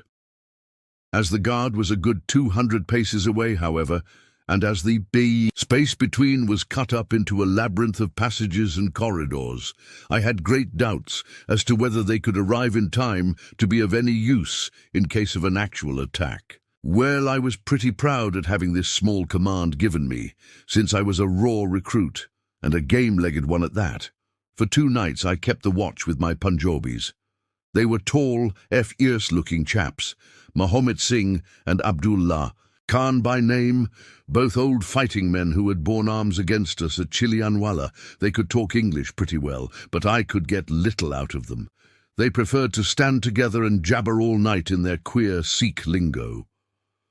For myself, I used to stand outside the gateway, looking down on the broad, winding river and on the twin-cling lights of the great city. The beating of drums, the rattle of tom-toms, and the yells and howls of the rebels, drunk with opium and with bang, were enough to remind us all night of our dangerous neighbours across the stream. Every 2 hours the officer of the night used to come round to all the posts to make sure that all was well. The 3rd night of my watch was dark and dirty, with a small, driving rain. It was dreary work, standing in the gateway hour after hour in such weather. I tried again and again to make my Sikhs talk, but without much success. At 2 in the morning the rounds passed, and broke for a moment the weariness of the night. Finding that my companions would not be led into conversation, I took out my pipe and laid down my musket to strike the match. In an instant the 2 Sikhs were upon me. One of them snatched my firelock up and levelled it at my head, while the other held a great knife to my throat and swore between his teeth that he would plunge it into me if I moved a step. My first thought was that these fellows were in league with the rebels, and that this was the beginning of an assault. If our door were in the hands of the sepoys, the place must fall, and the women and children be treated as they were in Cawnpore. Maybe you gentlemen think that I am just making out a case for myself, but I give you my word that when I thought of that, though I felt the point of the knife at my throat, I opened my mouth with the intention of giving a scream, if it was my last one, which might alarm the main guard. The man who held me seemed to know my thoughts, for even as I braced myself to it, he whispered, "Don't make a noise. The fort is safe enough. There are no rebel dogs on this side of the river." There was the ring of truth in what he said, and I knew that if I raised my voice, I was a dead man. I could read it in the fellow's brown eyes. I waited, therefore, in silence to see what it was that they wanted from me. "Listen to me, Sahib," said the taller and fiercer of the pair, the one whom they called Abdullah Khan. "You must either be with us now, or you must be silenced forever. The thing is too great a one for us to hesitate. Either you are heart and soul with us on your oath on the cross of the Christians, or your body this night shall be thrown into the ditch, and we shall pass over to our brothers. In the rebel army there is no middle way. Which is it to be, death or life? We can only give you 3 minutes to decide, for the time is passing, and all must be done before the rounds come again." "How can I decide?" said I. "You have not told me what you want of me, but I tell you no, that if it is anything against the safety of the fort, I will have no truck with it, so you can drive home your knife and welcome." "It is nothing against the fort," said he. "We only ask you to do that which your countrymen come to this land for. We ask you to be rich. If you will be one of us this night, we will swear to you upon the naked knife, and by the threefold oath which no Sikh was ever known to break, that you shall have your fair share of the loot. 1/4 of the treasure shall be yours. We can say no fairer." "But what is the treasure, then?" I asked. "I am as ready to be rich as you can be, if you will but show me how it can be done." "You will swear, then," said he, "by the bones of your father, by the honor of your mother, by the cross of your faith, to raise no hand and speak no word against us, either now or afterwards." "I will swear it," I answered, "provided that the fort is not endangered." "Then my comrade and I will swear that you shall have 1/4 of the treasure, which shall be equally divided among the 4 of us." "There are but 3, said I. "No, Dust Akbar must have his share. We can tell the tale to you while we await them. Do you stand at the gate, Mahomet Singh, and give no tice of their coming. The thing stands thus, Sahib, and I tell it to you, because I know that an oath is binding upon a Ferengi, and that we may trust you. Had you been a lying Hindu, though you had sworn by all the gods in their false temples, your blood would have been upon the knife, and your body in the water. But the Sikh knows the Englishman, and the Englishman knows the Sikh. Hearken, then, to what I have to say. There is a Raja in the northern provinces who has much wealth, though his lands are small. Much has come to him from his father, and more still he has set by himself, for he is of a low nature and hoards his gold rather than spend it. When the troubles broke out, he would be friends both with the lion and the tiger, with the sepoy, and with the company's Raj. Soon, however, it seemed to him that the white men's day was come, for through all the land he could hear of nothing but of their death and their overthrow. Yet being a careful man, he made such plans that, come what might, half at least of his treasure should be left to him. That which was in gold and silver he kept by him in the vaults of his palace, but the most precious stones and the choicest pearls that he had, he put in an iron box, and sent it by a trusty servant who, under the guise of a merchant, should take it to the fort at Agra, there to lie until the land is at peace. Thus, if the rebels won, he would have his money, but if the company conquered, his jewels would be saved to him. Having thus divided his hoard, he threw himself into the cause of the sepoys, since they were strong upon his borders. By doing this, mark you, Sahib, his property becomes the due of those who have been true to their salt. This pretended merchant, who travels under the name of Ahmet, is now in the city of Agra and desires to gain his way into the fort. He has with him as traveling companion my foster brother Dost Akbar, who knows his secret. Dost Akbar has promised this night to lead him to a side postern of the fort, and has chosen this one for his purpose. Here he will come presently, and here he will find Mohammed Singh and myself awaiting him. The place is lonely, and none shall know of his coming. The world shall know of the merchant Ahmet no more, but the great treasure of the Rajah shall be divided among us. What say you to it, Sahib? In Worcestershire, the life of a man seems a great and a sacred thing, but it is very different when there is fire and blood all round you, and you have been used to meeting death at every turn. Whether Ahmet the merchant lived or died was a thing as light as air to me, but at the talk about the treasure my heart turned to it, and I thought of what I might do in the old country with it, and how my folk would stare when they saw their ne'er-do-well coming back with his pockets full of gold moidores. I had therefore already made up my mind. Abdullah Khan, however, thinking that I hesitated, pressed the matter more closely.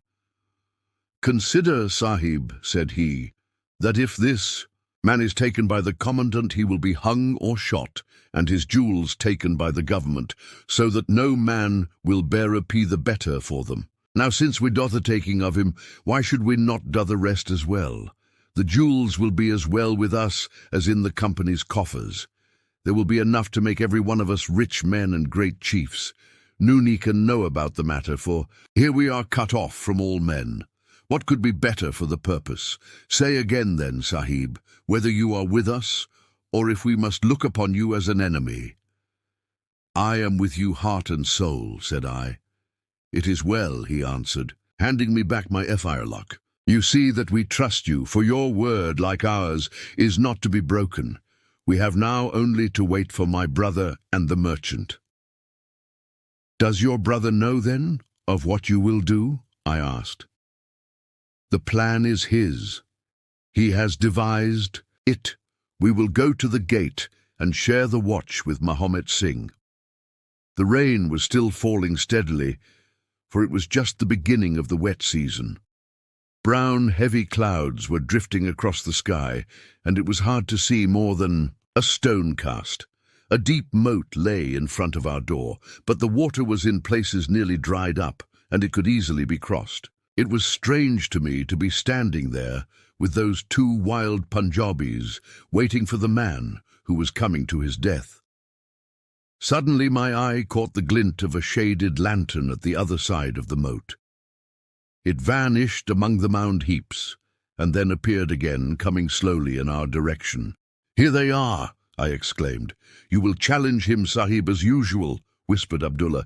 "Give him no cause for fear. Send Yusin with him, and we shall do the rest while you stay here on guard. Have the lantern ready to uncover, that we may be sure that it is indeed the man." The light had flickered onwards, now stopping and now advancing, until I could see two dark figures upon the other side of the moat. I let them scramble down the sloping bank, splash through the mire, and climb halfway up to the gate before I challenged them. "Who goes there?" said I in a subdued voice. "Friends," came the answer. I uncovered my lantern and threw a flood of light upon them. The first was an enormous Sikh with a black beard which swept nearly down to his cummerbund. Outside of a show I have never seen so tall a man. The other was a little, fat, round fellow with a great yellow turban and a bundle in his hand, done up in a shawl. He seemed to be all in a quiver with fear, for his hands twitched as if he had the ague, and his head kept turning to left and right with two bright little twinkling eyes, like a mouse when he ventures out from his hole. It gave me the chills to think of killing him, but I thought of the treasure, and my heart set as hard as a flint within me. When he saw my white face, he gave a little chirrup of joy and came running up towards me. "Your protection, Sahib," he panted. "Your protection for the unhappy merchant Ahmet. I have travelled across Rajputana that I might seek the shelter of the fort at Agra. I have been robbed and beaten and abused because I have been the friend of the company. It is a blessed night this, when I am once more in safety, I and my poor possessions." "What have you in the bundle?" I asked. "An iron box," he answered, "which contains one or two little family matters, which are of no value to others, but which I should be sorry to lose. Yet I'm not a beggar, and I shall reward you, young Sahib, and your governor also, if he will give me the shelter I ask." I could not trust myself to speak longer with the man. The more I looked at his fat, frightened face, the harder did it seem that we should slay him in cold blood. It was best to get it over. "Take him to the main guard," said I. The two Sikhs closed in upon him on each side, and the G-Ant walked behind, while they marched in through the dark gateway. Never was a man so compassed round with death.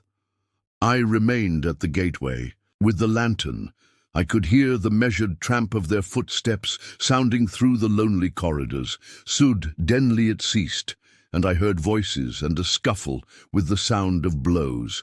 A moment later, there came to my horror a rush of footsteps coming in my direction, with the loud breathing of a running man. I turned my lantern down the long, straight passage, and there was the fat man, running like the wind, with a smear of blood across his face, and close at his heels, bounding like a tiger, the great black-bearded Sikh, with a knife flashing in his hand. I have never seen a man run so fast as that little merchant. He was gaining on the Sikh, and I could see that if he once passed me and got to the open air, he would save himself yet. My heart softened to him, but again the thought of his treasure turned me hard and bitter. I cast my firelock between his legs as he raced past, and he rolled twice over like a shot rabbit. Ere he could stagger to his feet, the Sikh was upon him, and buried his knife twice in his side. The man never uttered moan, nor moved muscle, but lay where he had fallen.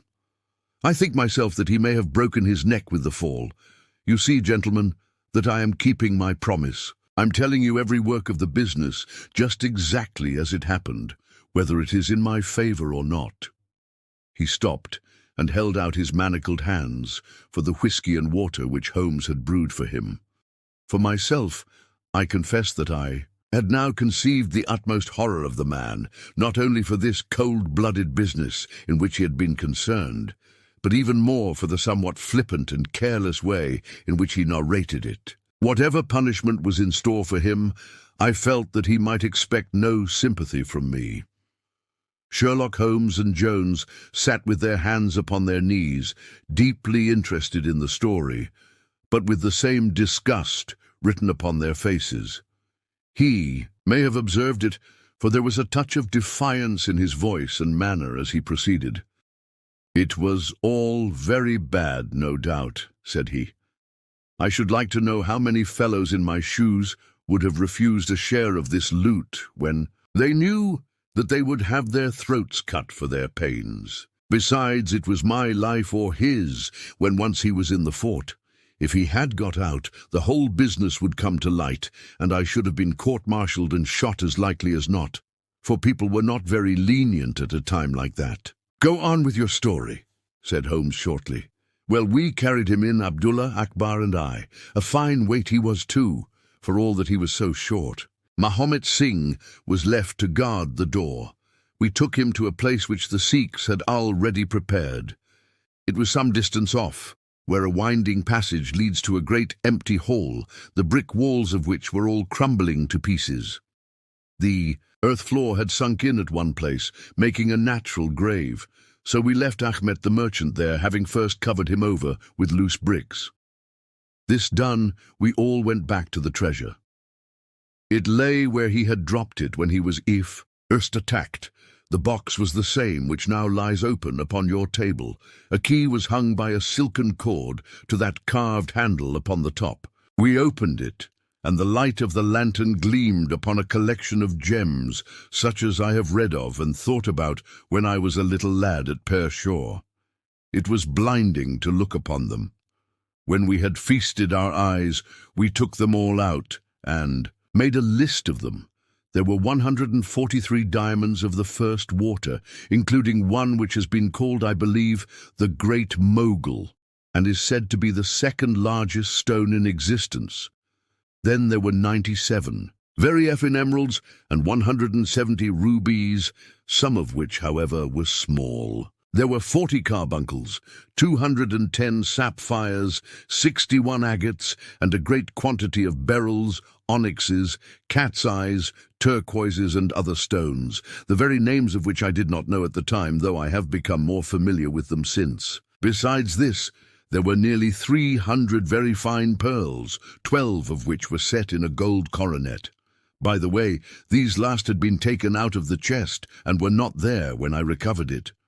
After we had counted our treasures, we put them back into the chest and carried them to the gateway to show them to Mahomet Singh. Then we solemnly renewed our oath to stand by each other and be true to our secret. We agreed to conceal our loot in a safe place until the country should be at peace again, and then to divide it equally among ourselves. There was no use dividing it at present, for if gems of such value were found upon us, it would cause suspicion, and there was no privacy in the fort, nor any place where we could keep them. We carried the box, therefore, into the same hall where we had buried the body, and there, under certain bricks in the best preserved wall, we made a hollow and put our treasure. We made careful note of the place, and next day I drew 4 plans, one for each of us, and put the sign of the 4 of us at the bottom, for we had sworn that we should each always act for all, so that none might take advantage. That is an oath that I can put my hand to my heart and swear that I have never broken. Well, there's no use my telling you gentlemen what came of the Indian mutiny. After Will's son took Delhi and Sir Colin relieved Lucknow, the back of the business was broken. Fresh troops came pouring in, and Nana Sahib made himself scarce over the frontier. A flying column under Colonel Great came round to Agra and cleared the Pandis away from it. Peace seemed to be settling upon the country, and we 4 were beginning to hope that the time was at hand when we might safely go off with our shares of the plunder. In a moment, however, our hopes were shattered by our being arrested as the murderers of Ahmet. It came about in this way. When the Rajah put his jewels into the hands of Ahmet, he did it because he knew that he was a trusty man. They are suspicious folk in the East, however. So what does this Rajah do but take a second, even more trusty servant and set him to play the spy upon the first? This second man was ordered never to let Ahmet out of his sight, and he followed him, like his shadow. He went after him that night, and saw him pass through the doorway. Of course he thought he had taken refuge in the fort, and applied for admission there himself next day, but could find no trace of Ahmet. This seemed to him so strange that he spoke about it to a sergeant of guides, who brought it to the ears of the commandant. A thorough search was quickly made, and the body was discovered. Thus, at the very moment that we thought that all was safe, we were all 4 seized and brought to trial on a charge of murder. 3 of us because we had held the gate that night, and the 4th because he was known to have been in the company of the murdered man. Not a word about the jewels came out at the trial, for the Rajah had been deposed and driven out of India, so no one had any particular interest in them. The murder, however, was clearly made out, and it was certain that we must all have been concerned in it. The 3 Sikhs got penal servitude for life, and I was condemned to death, though my sentence was afterwards commuted into the same as the others. It was rather a queer position that we found ourselves in then. There we were all 4 tied by the leg and with precious little chance of ever getting out again, while we each held a secret which might have put each of us in a palace if we could only have made use of it. It was enough to make a man eat his heart out to have to stand the kick and the cuff of every petty jack-in-office, to have rice to eat and water to drink when that gorgeous fortune was ready for him outside, just waiting to be picked up. It might have driven me mad, but I was always a pretty stubborn one, so I just held on and bided my time. At last it seemed to me to have come. I was changed from Agra to Madras, and from there to Blair Island in the Andamans. There are very few white convicts at this settlement, and as I had behaved well from the first, I soon found myself a sort of privileged person. I was given a hut in Hope Town, which is a small place on the slopes of Mount Harriet, and I was left pretty much to myself. It is a dreary, fever-stricken place, and all beyond our little clearings was infested with wild cannibal natives who were ready enough to blow a poisoned dart at us if they saw a chance. There was digging and ditching and yam planting and a dozen other things to be done, so we were busy enough all day, though in the evening we had a little time to ourselves. Among other things, I learned to dispense drugs for the surgeon and picked up a smattering of his knowledge. All the time I was on the lookout for a chance of escape, but it is hundreds of miles from any other land, and there is little or no wind in those seas, so it was a terribly difficult job to get away. The surgeon, Dr. Somerton, was a fast, sporting young chap, and the other young officers would meet in his rooms of an evening and play cards. The surgery, where I used to make up my drugs, was next to his sitting room, with a small window between us. Often, if I felt lonesome, I used to turn out the lamp in the surgery, and then, standing there, I could hear their talk and watch their play. I'm fond of a hand at cards myself, and it was almost as good as having one to watch the others. There was Major Sholto, Captain Morstan, and Lieutenant Bromley Brown, who were in command of the native troops, and there was the surgeon himself, and 2 or 3 prison officials, crafty old hands who played a nice, sly, safe game. A very snug little party they used to make. Well, there was one thing which very soon struck me, and that was that the soldiers used always to lose and the civilians to win. Mind, I don't say that there was anything unfair, but so it was. These prison chaps had done little else than play cards ever since they had been at the Andamans, and they knew each other's game to a point, while the others just played too, passed the time, and threw their cards down anyhow. Night after night the soldiers got up poorer men, and the poorer they got, the more keen they were to play.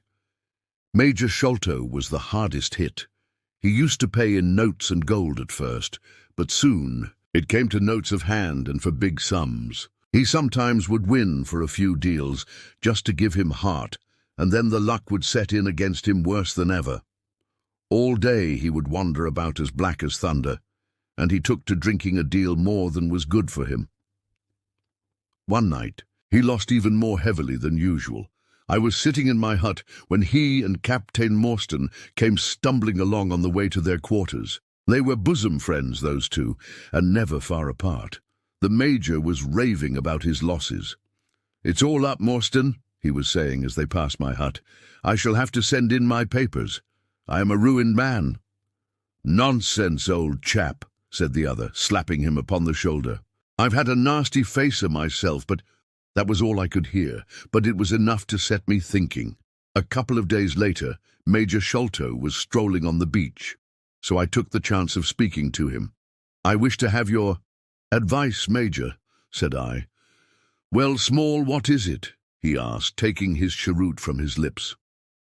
"I wanted to ask you, sir," said I, "who is the proper person to whom hidden treasure should be handed over? I know where $500,000 worth lies, and as I cannot use it myself, I thought perhaps the best thing that I could do would be to hand it over to the proper authorities, and then perhaps they would get my sentence shortened for me." "$500,000, Small," he gasped, looking hard at me to see if I was in earnest. "Quite that, sir, in jewels and pearls. It lies there ready for anyone. And the queer thing about it is that the real owner is outlawed and cannot hold property, so that it belongs to the first comer." "To government, Small," he stammered. "To government." But he said it in a halting fashion, and I knew in my heart that I had got him. "You think then, sir, that I should give the information to the Governor-General?" said I quietly. "Well, well, you must not do anything rash, or that you might repent. Let me hear all about it, Small.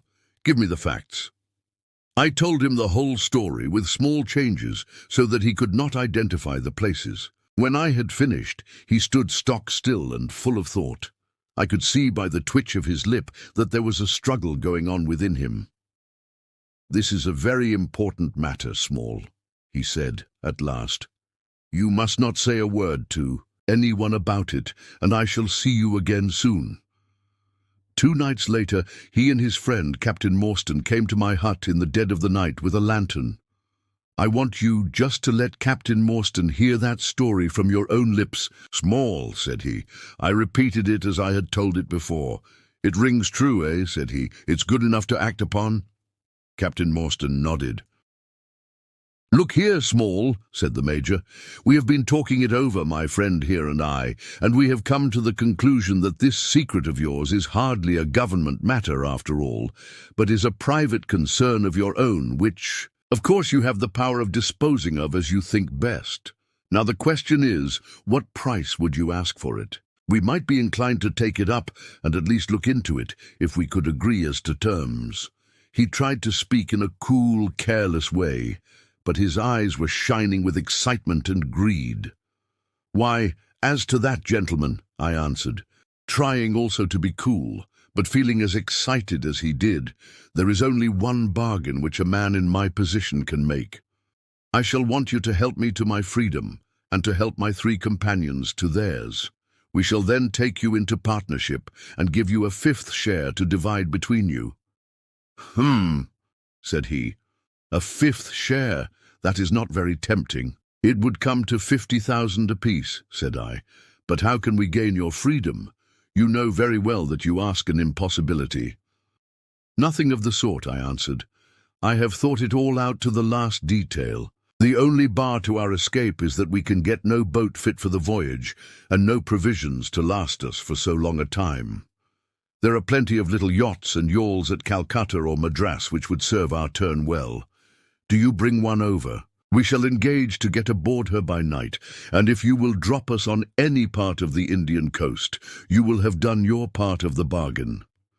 "If there were only one," he said. "None or all," I answered. "We have sworn it. The 4 of us must always act together." "You see, Morstan," said he, "Small is a man of his word. He does not flinch from his friend. I think we may very well trust him." "It's a dirty business," the other answered. "Yet, as you say, the money would save our commissions handsomely." "Well, Small," said the Major, "we must, I suppose, try and meet you. We must first, of course, test the truth of your story. Tell me where the box is hid, and I shall get leave of absence and go back to India in the monthly relief boat to inquire into the affair." "Not so fast," said I, growing colder as he got hot. "I must have the consent of my 3 commis. Raids! I tell you that it is 4 or none with us." "Nonsense!" he broke in. "What have 3 black fellows to do with our agreement?"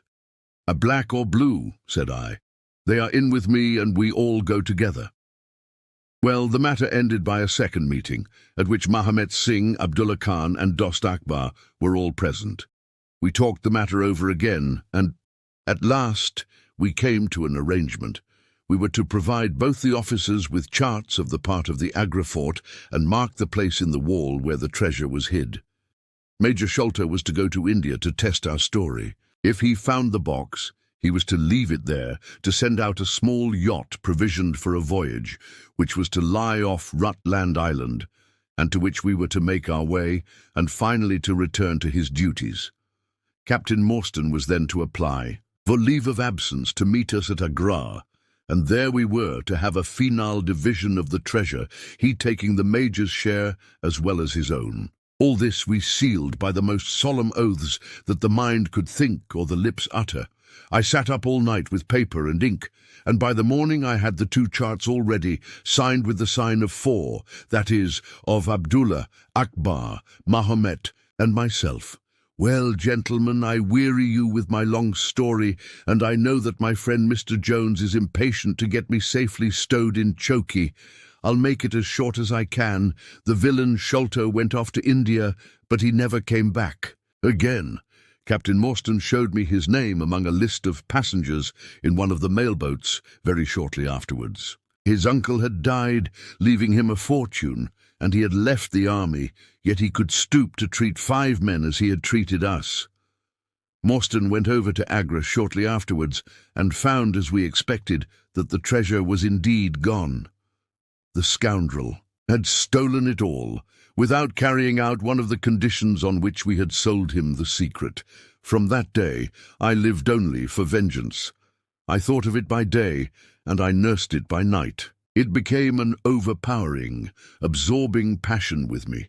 I cared nothing for the law, nothing for the gallows. To escape, to track down Sholto, to have my hand upon his throat, that was my one thought. Even the Agra treasure had come to be a smaller thing in my mind than the slaying of Sholto.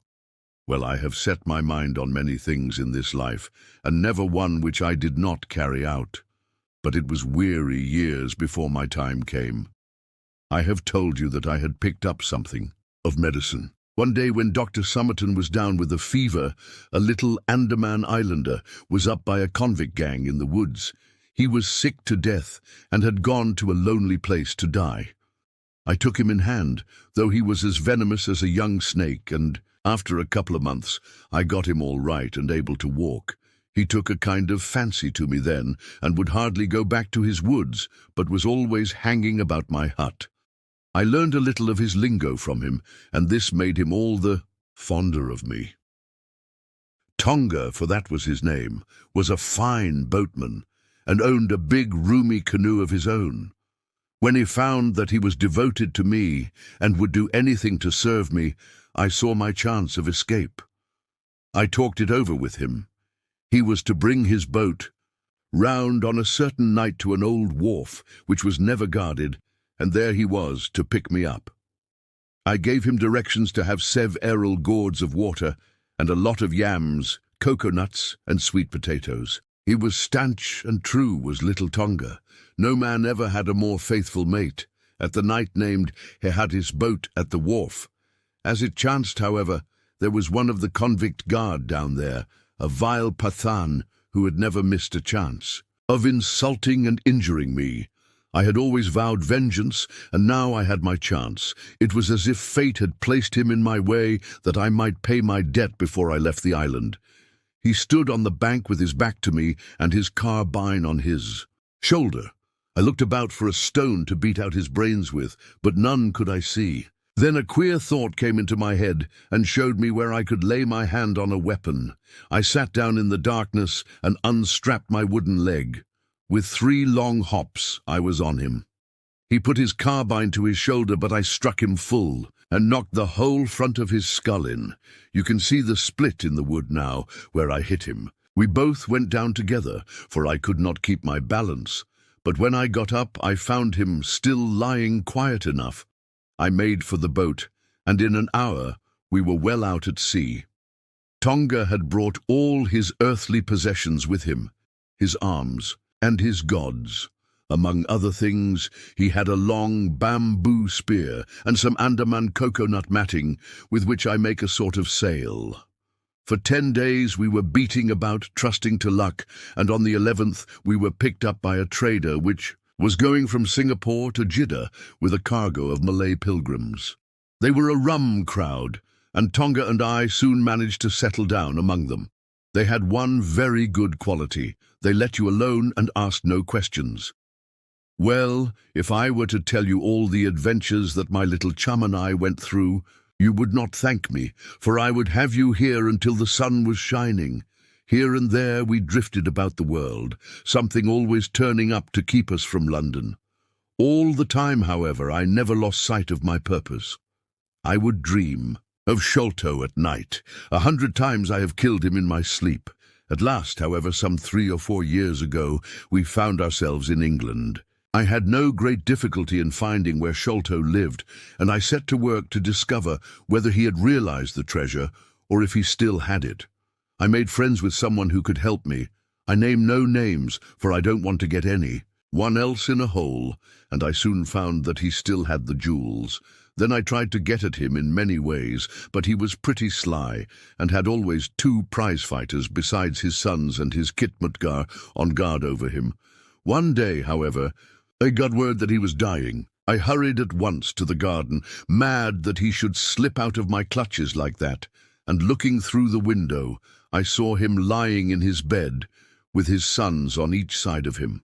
I'd have come through and taken my chance with the 3 of them, only even as I looked at him his jaw dropped, and I knew that he was gone. I got into his room that same night, though, and I searched his papers to see if there was any record of where he had hidden our jewels. There was not a line, however, so I came away, bitter and savage as a man could be. Before I left, I bethought me that if I ever met my Sikh friends again, it would be a satisfaction to know that I had left some mark of our hatred. So I scrawled down the sign of the 4 of us, as it had been on the chart, and I pinned it on his bosom. It was too much that he should be taken to the grave without some token from the men whom he had robbed and befooled. We earned a living at this time by my exhibiting poor Tonga at fairs and other such places as the Black Cannibal.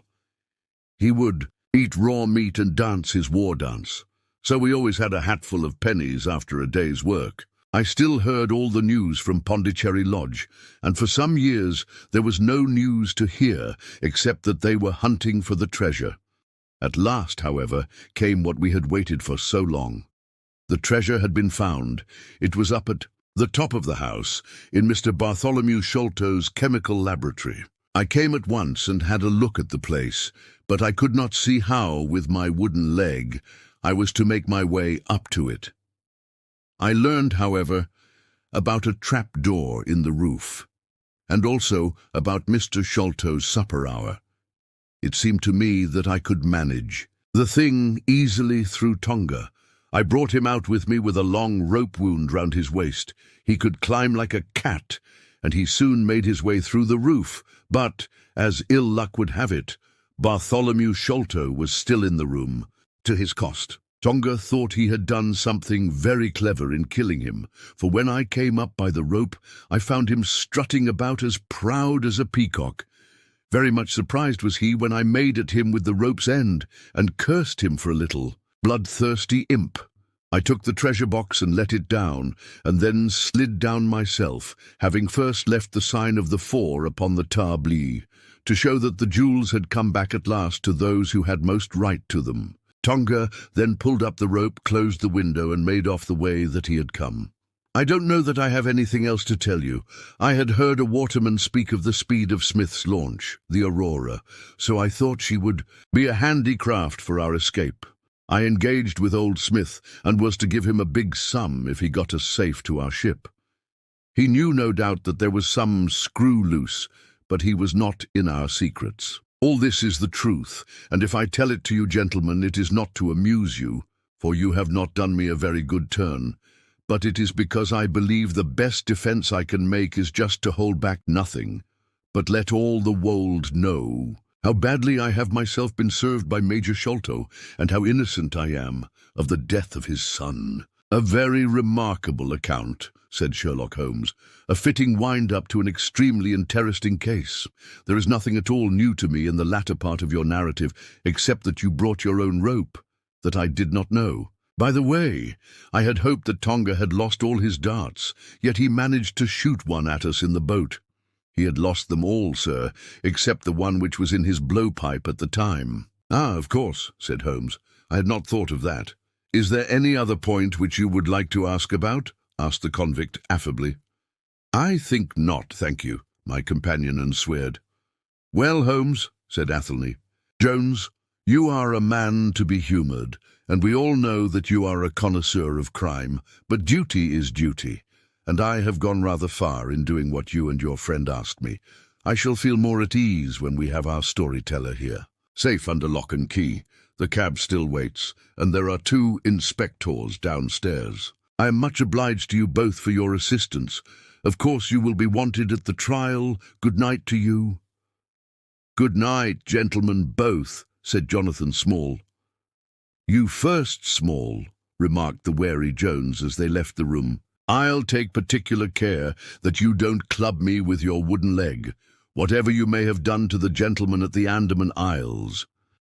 "Well, and there is the end of our little drama," I remarked after we had set some time smoking, in silence. "I fear that it may be the last investigation in which I shall have the chance of studying your methods. Miss Morstan has done me the honour to accept me as a husband in prospective." He gave a most dismal groan. "I feared as much," said he. "I really cannot congratulate you." I was a little hurt. "Have you any reason to be dissatisfied with my choice?" I asked. "Not at all. I think she is one of the most charming young ladies I ever met, and might have been most useful in such work as we have been doing. She had a decided genius that way. Witness the way in which she preserved that Agra plan from all the other papers of her father. But love is an emotional thing, and whatever is emotional is opposed to that true cold reason which I place above all things. I should never marry myself, lest I bias my judgment. I trust," said I, laughing, "that my judgment may survive the ordeal. But you look weary." "Yes, the reaction is already upon me. I shall be as limp as a rag for a week." "Strange," said I, "how terms of what in another man I should call laziness alternate with your fits of splendid energy and vigour." "Yes," he answered, "there are in me the makings of a very fine loafer and also of a pretty spry sort of fellow. I often think of those lines of old Goethe, Schade, dass die Natur nur einen Mensch aus dir schuf, denn zum würdigen Mann war und zum Schelmen der Stoff." By the way, apropos of this Norwood bussiness, you see that they had, as I surmised, a confederate in the house, who could be none other than Lal Rao, the butler, so Jones actually has the undivided honour of having caught one fish in his great haul. "The division seems rather unfair," I remarked. "You have done all the work in this business. I get a wife out of it. Jones gets the credit. Pray, what remains for you?" "For me," said Sherlock Holmes, "there still remains the cocaine bottle." And he stretched his long white hand up for it.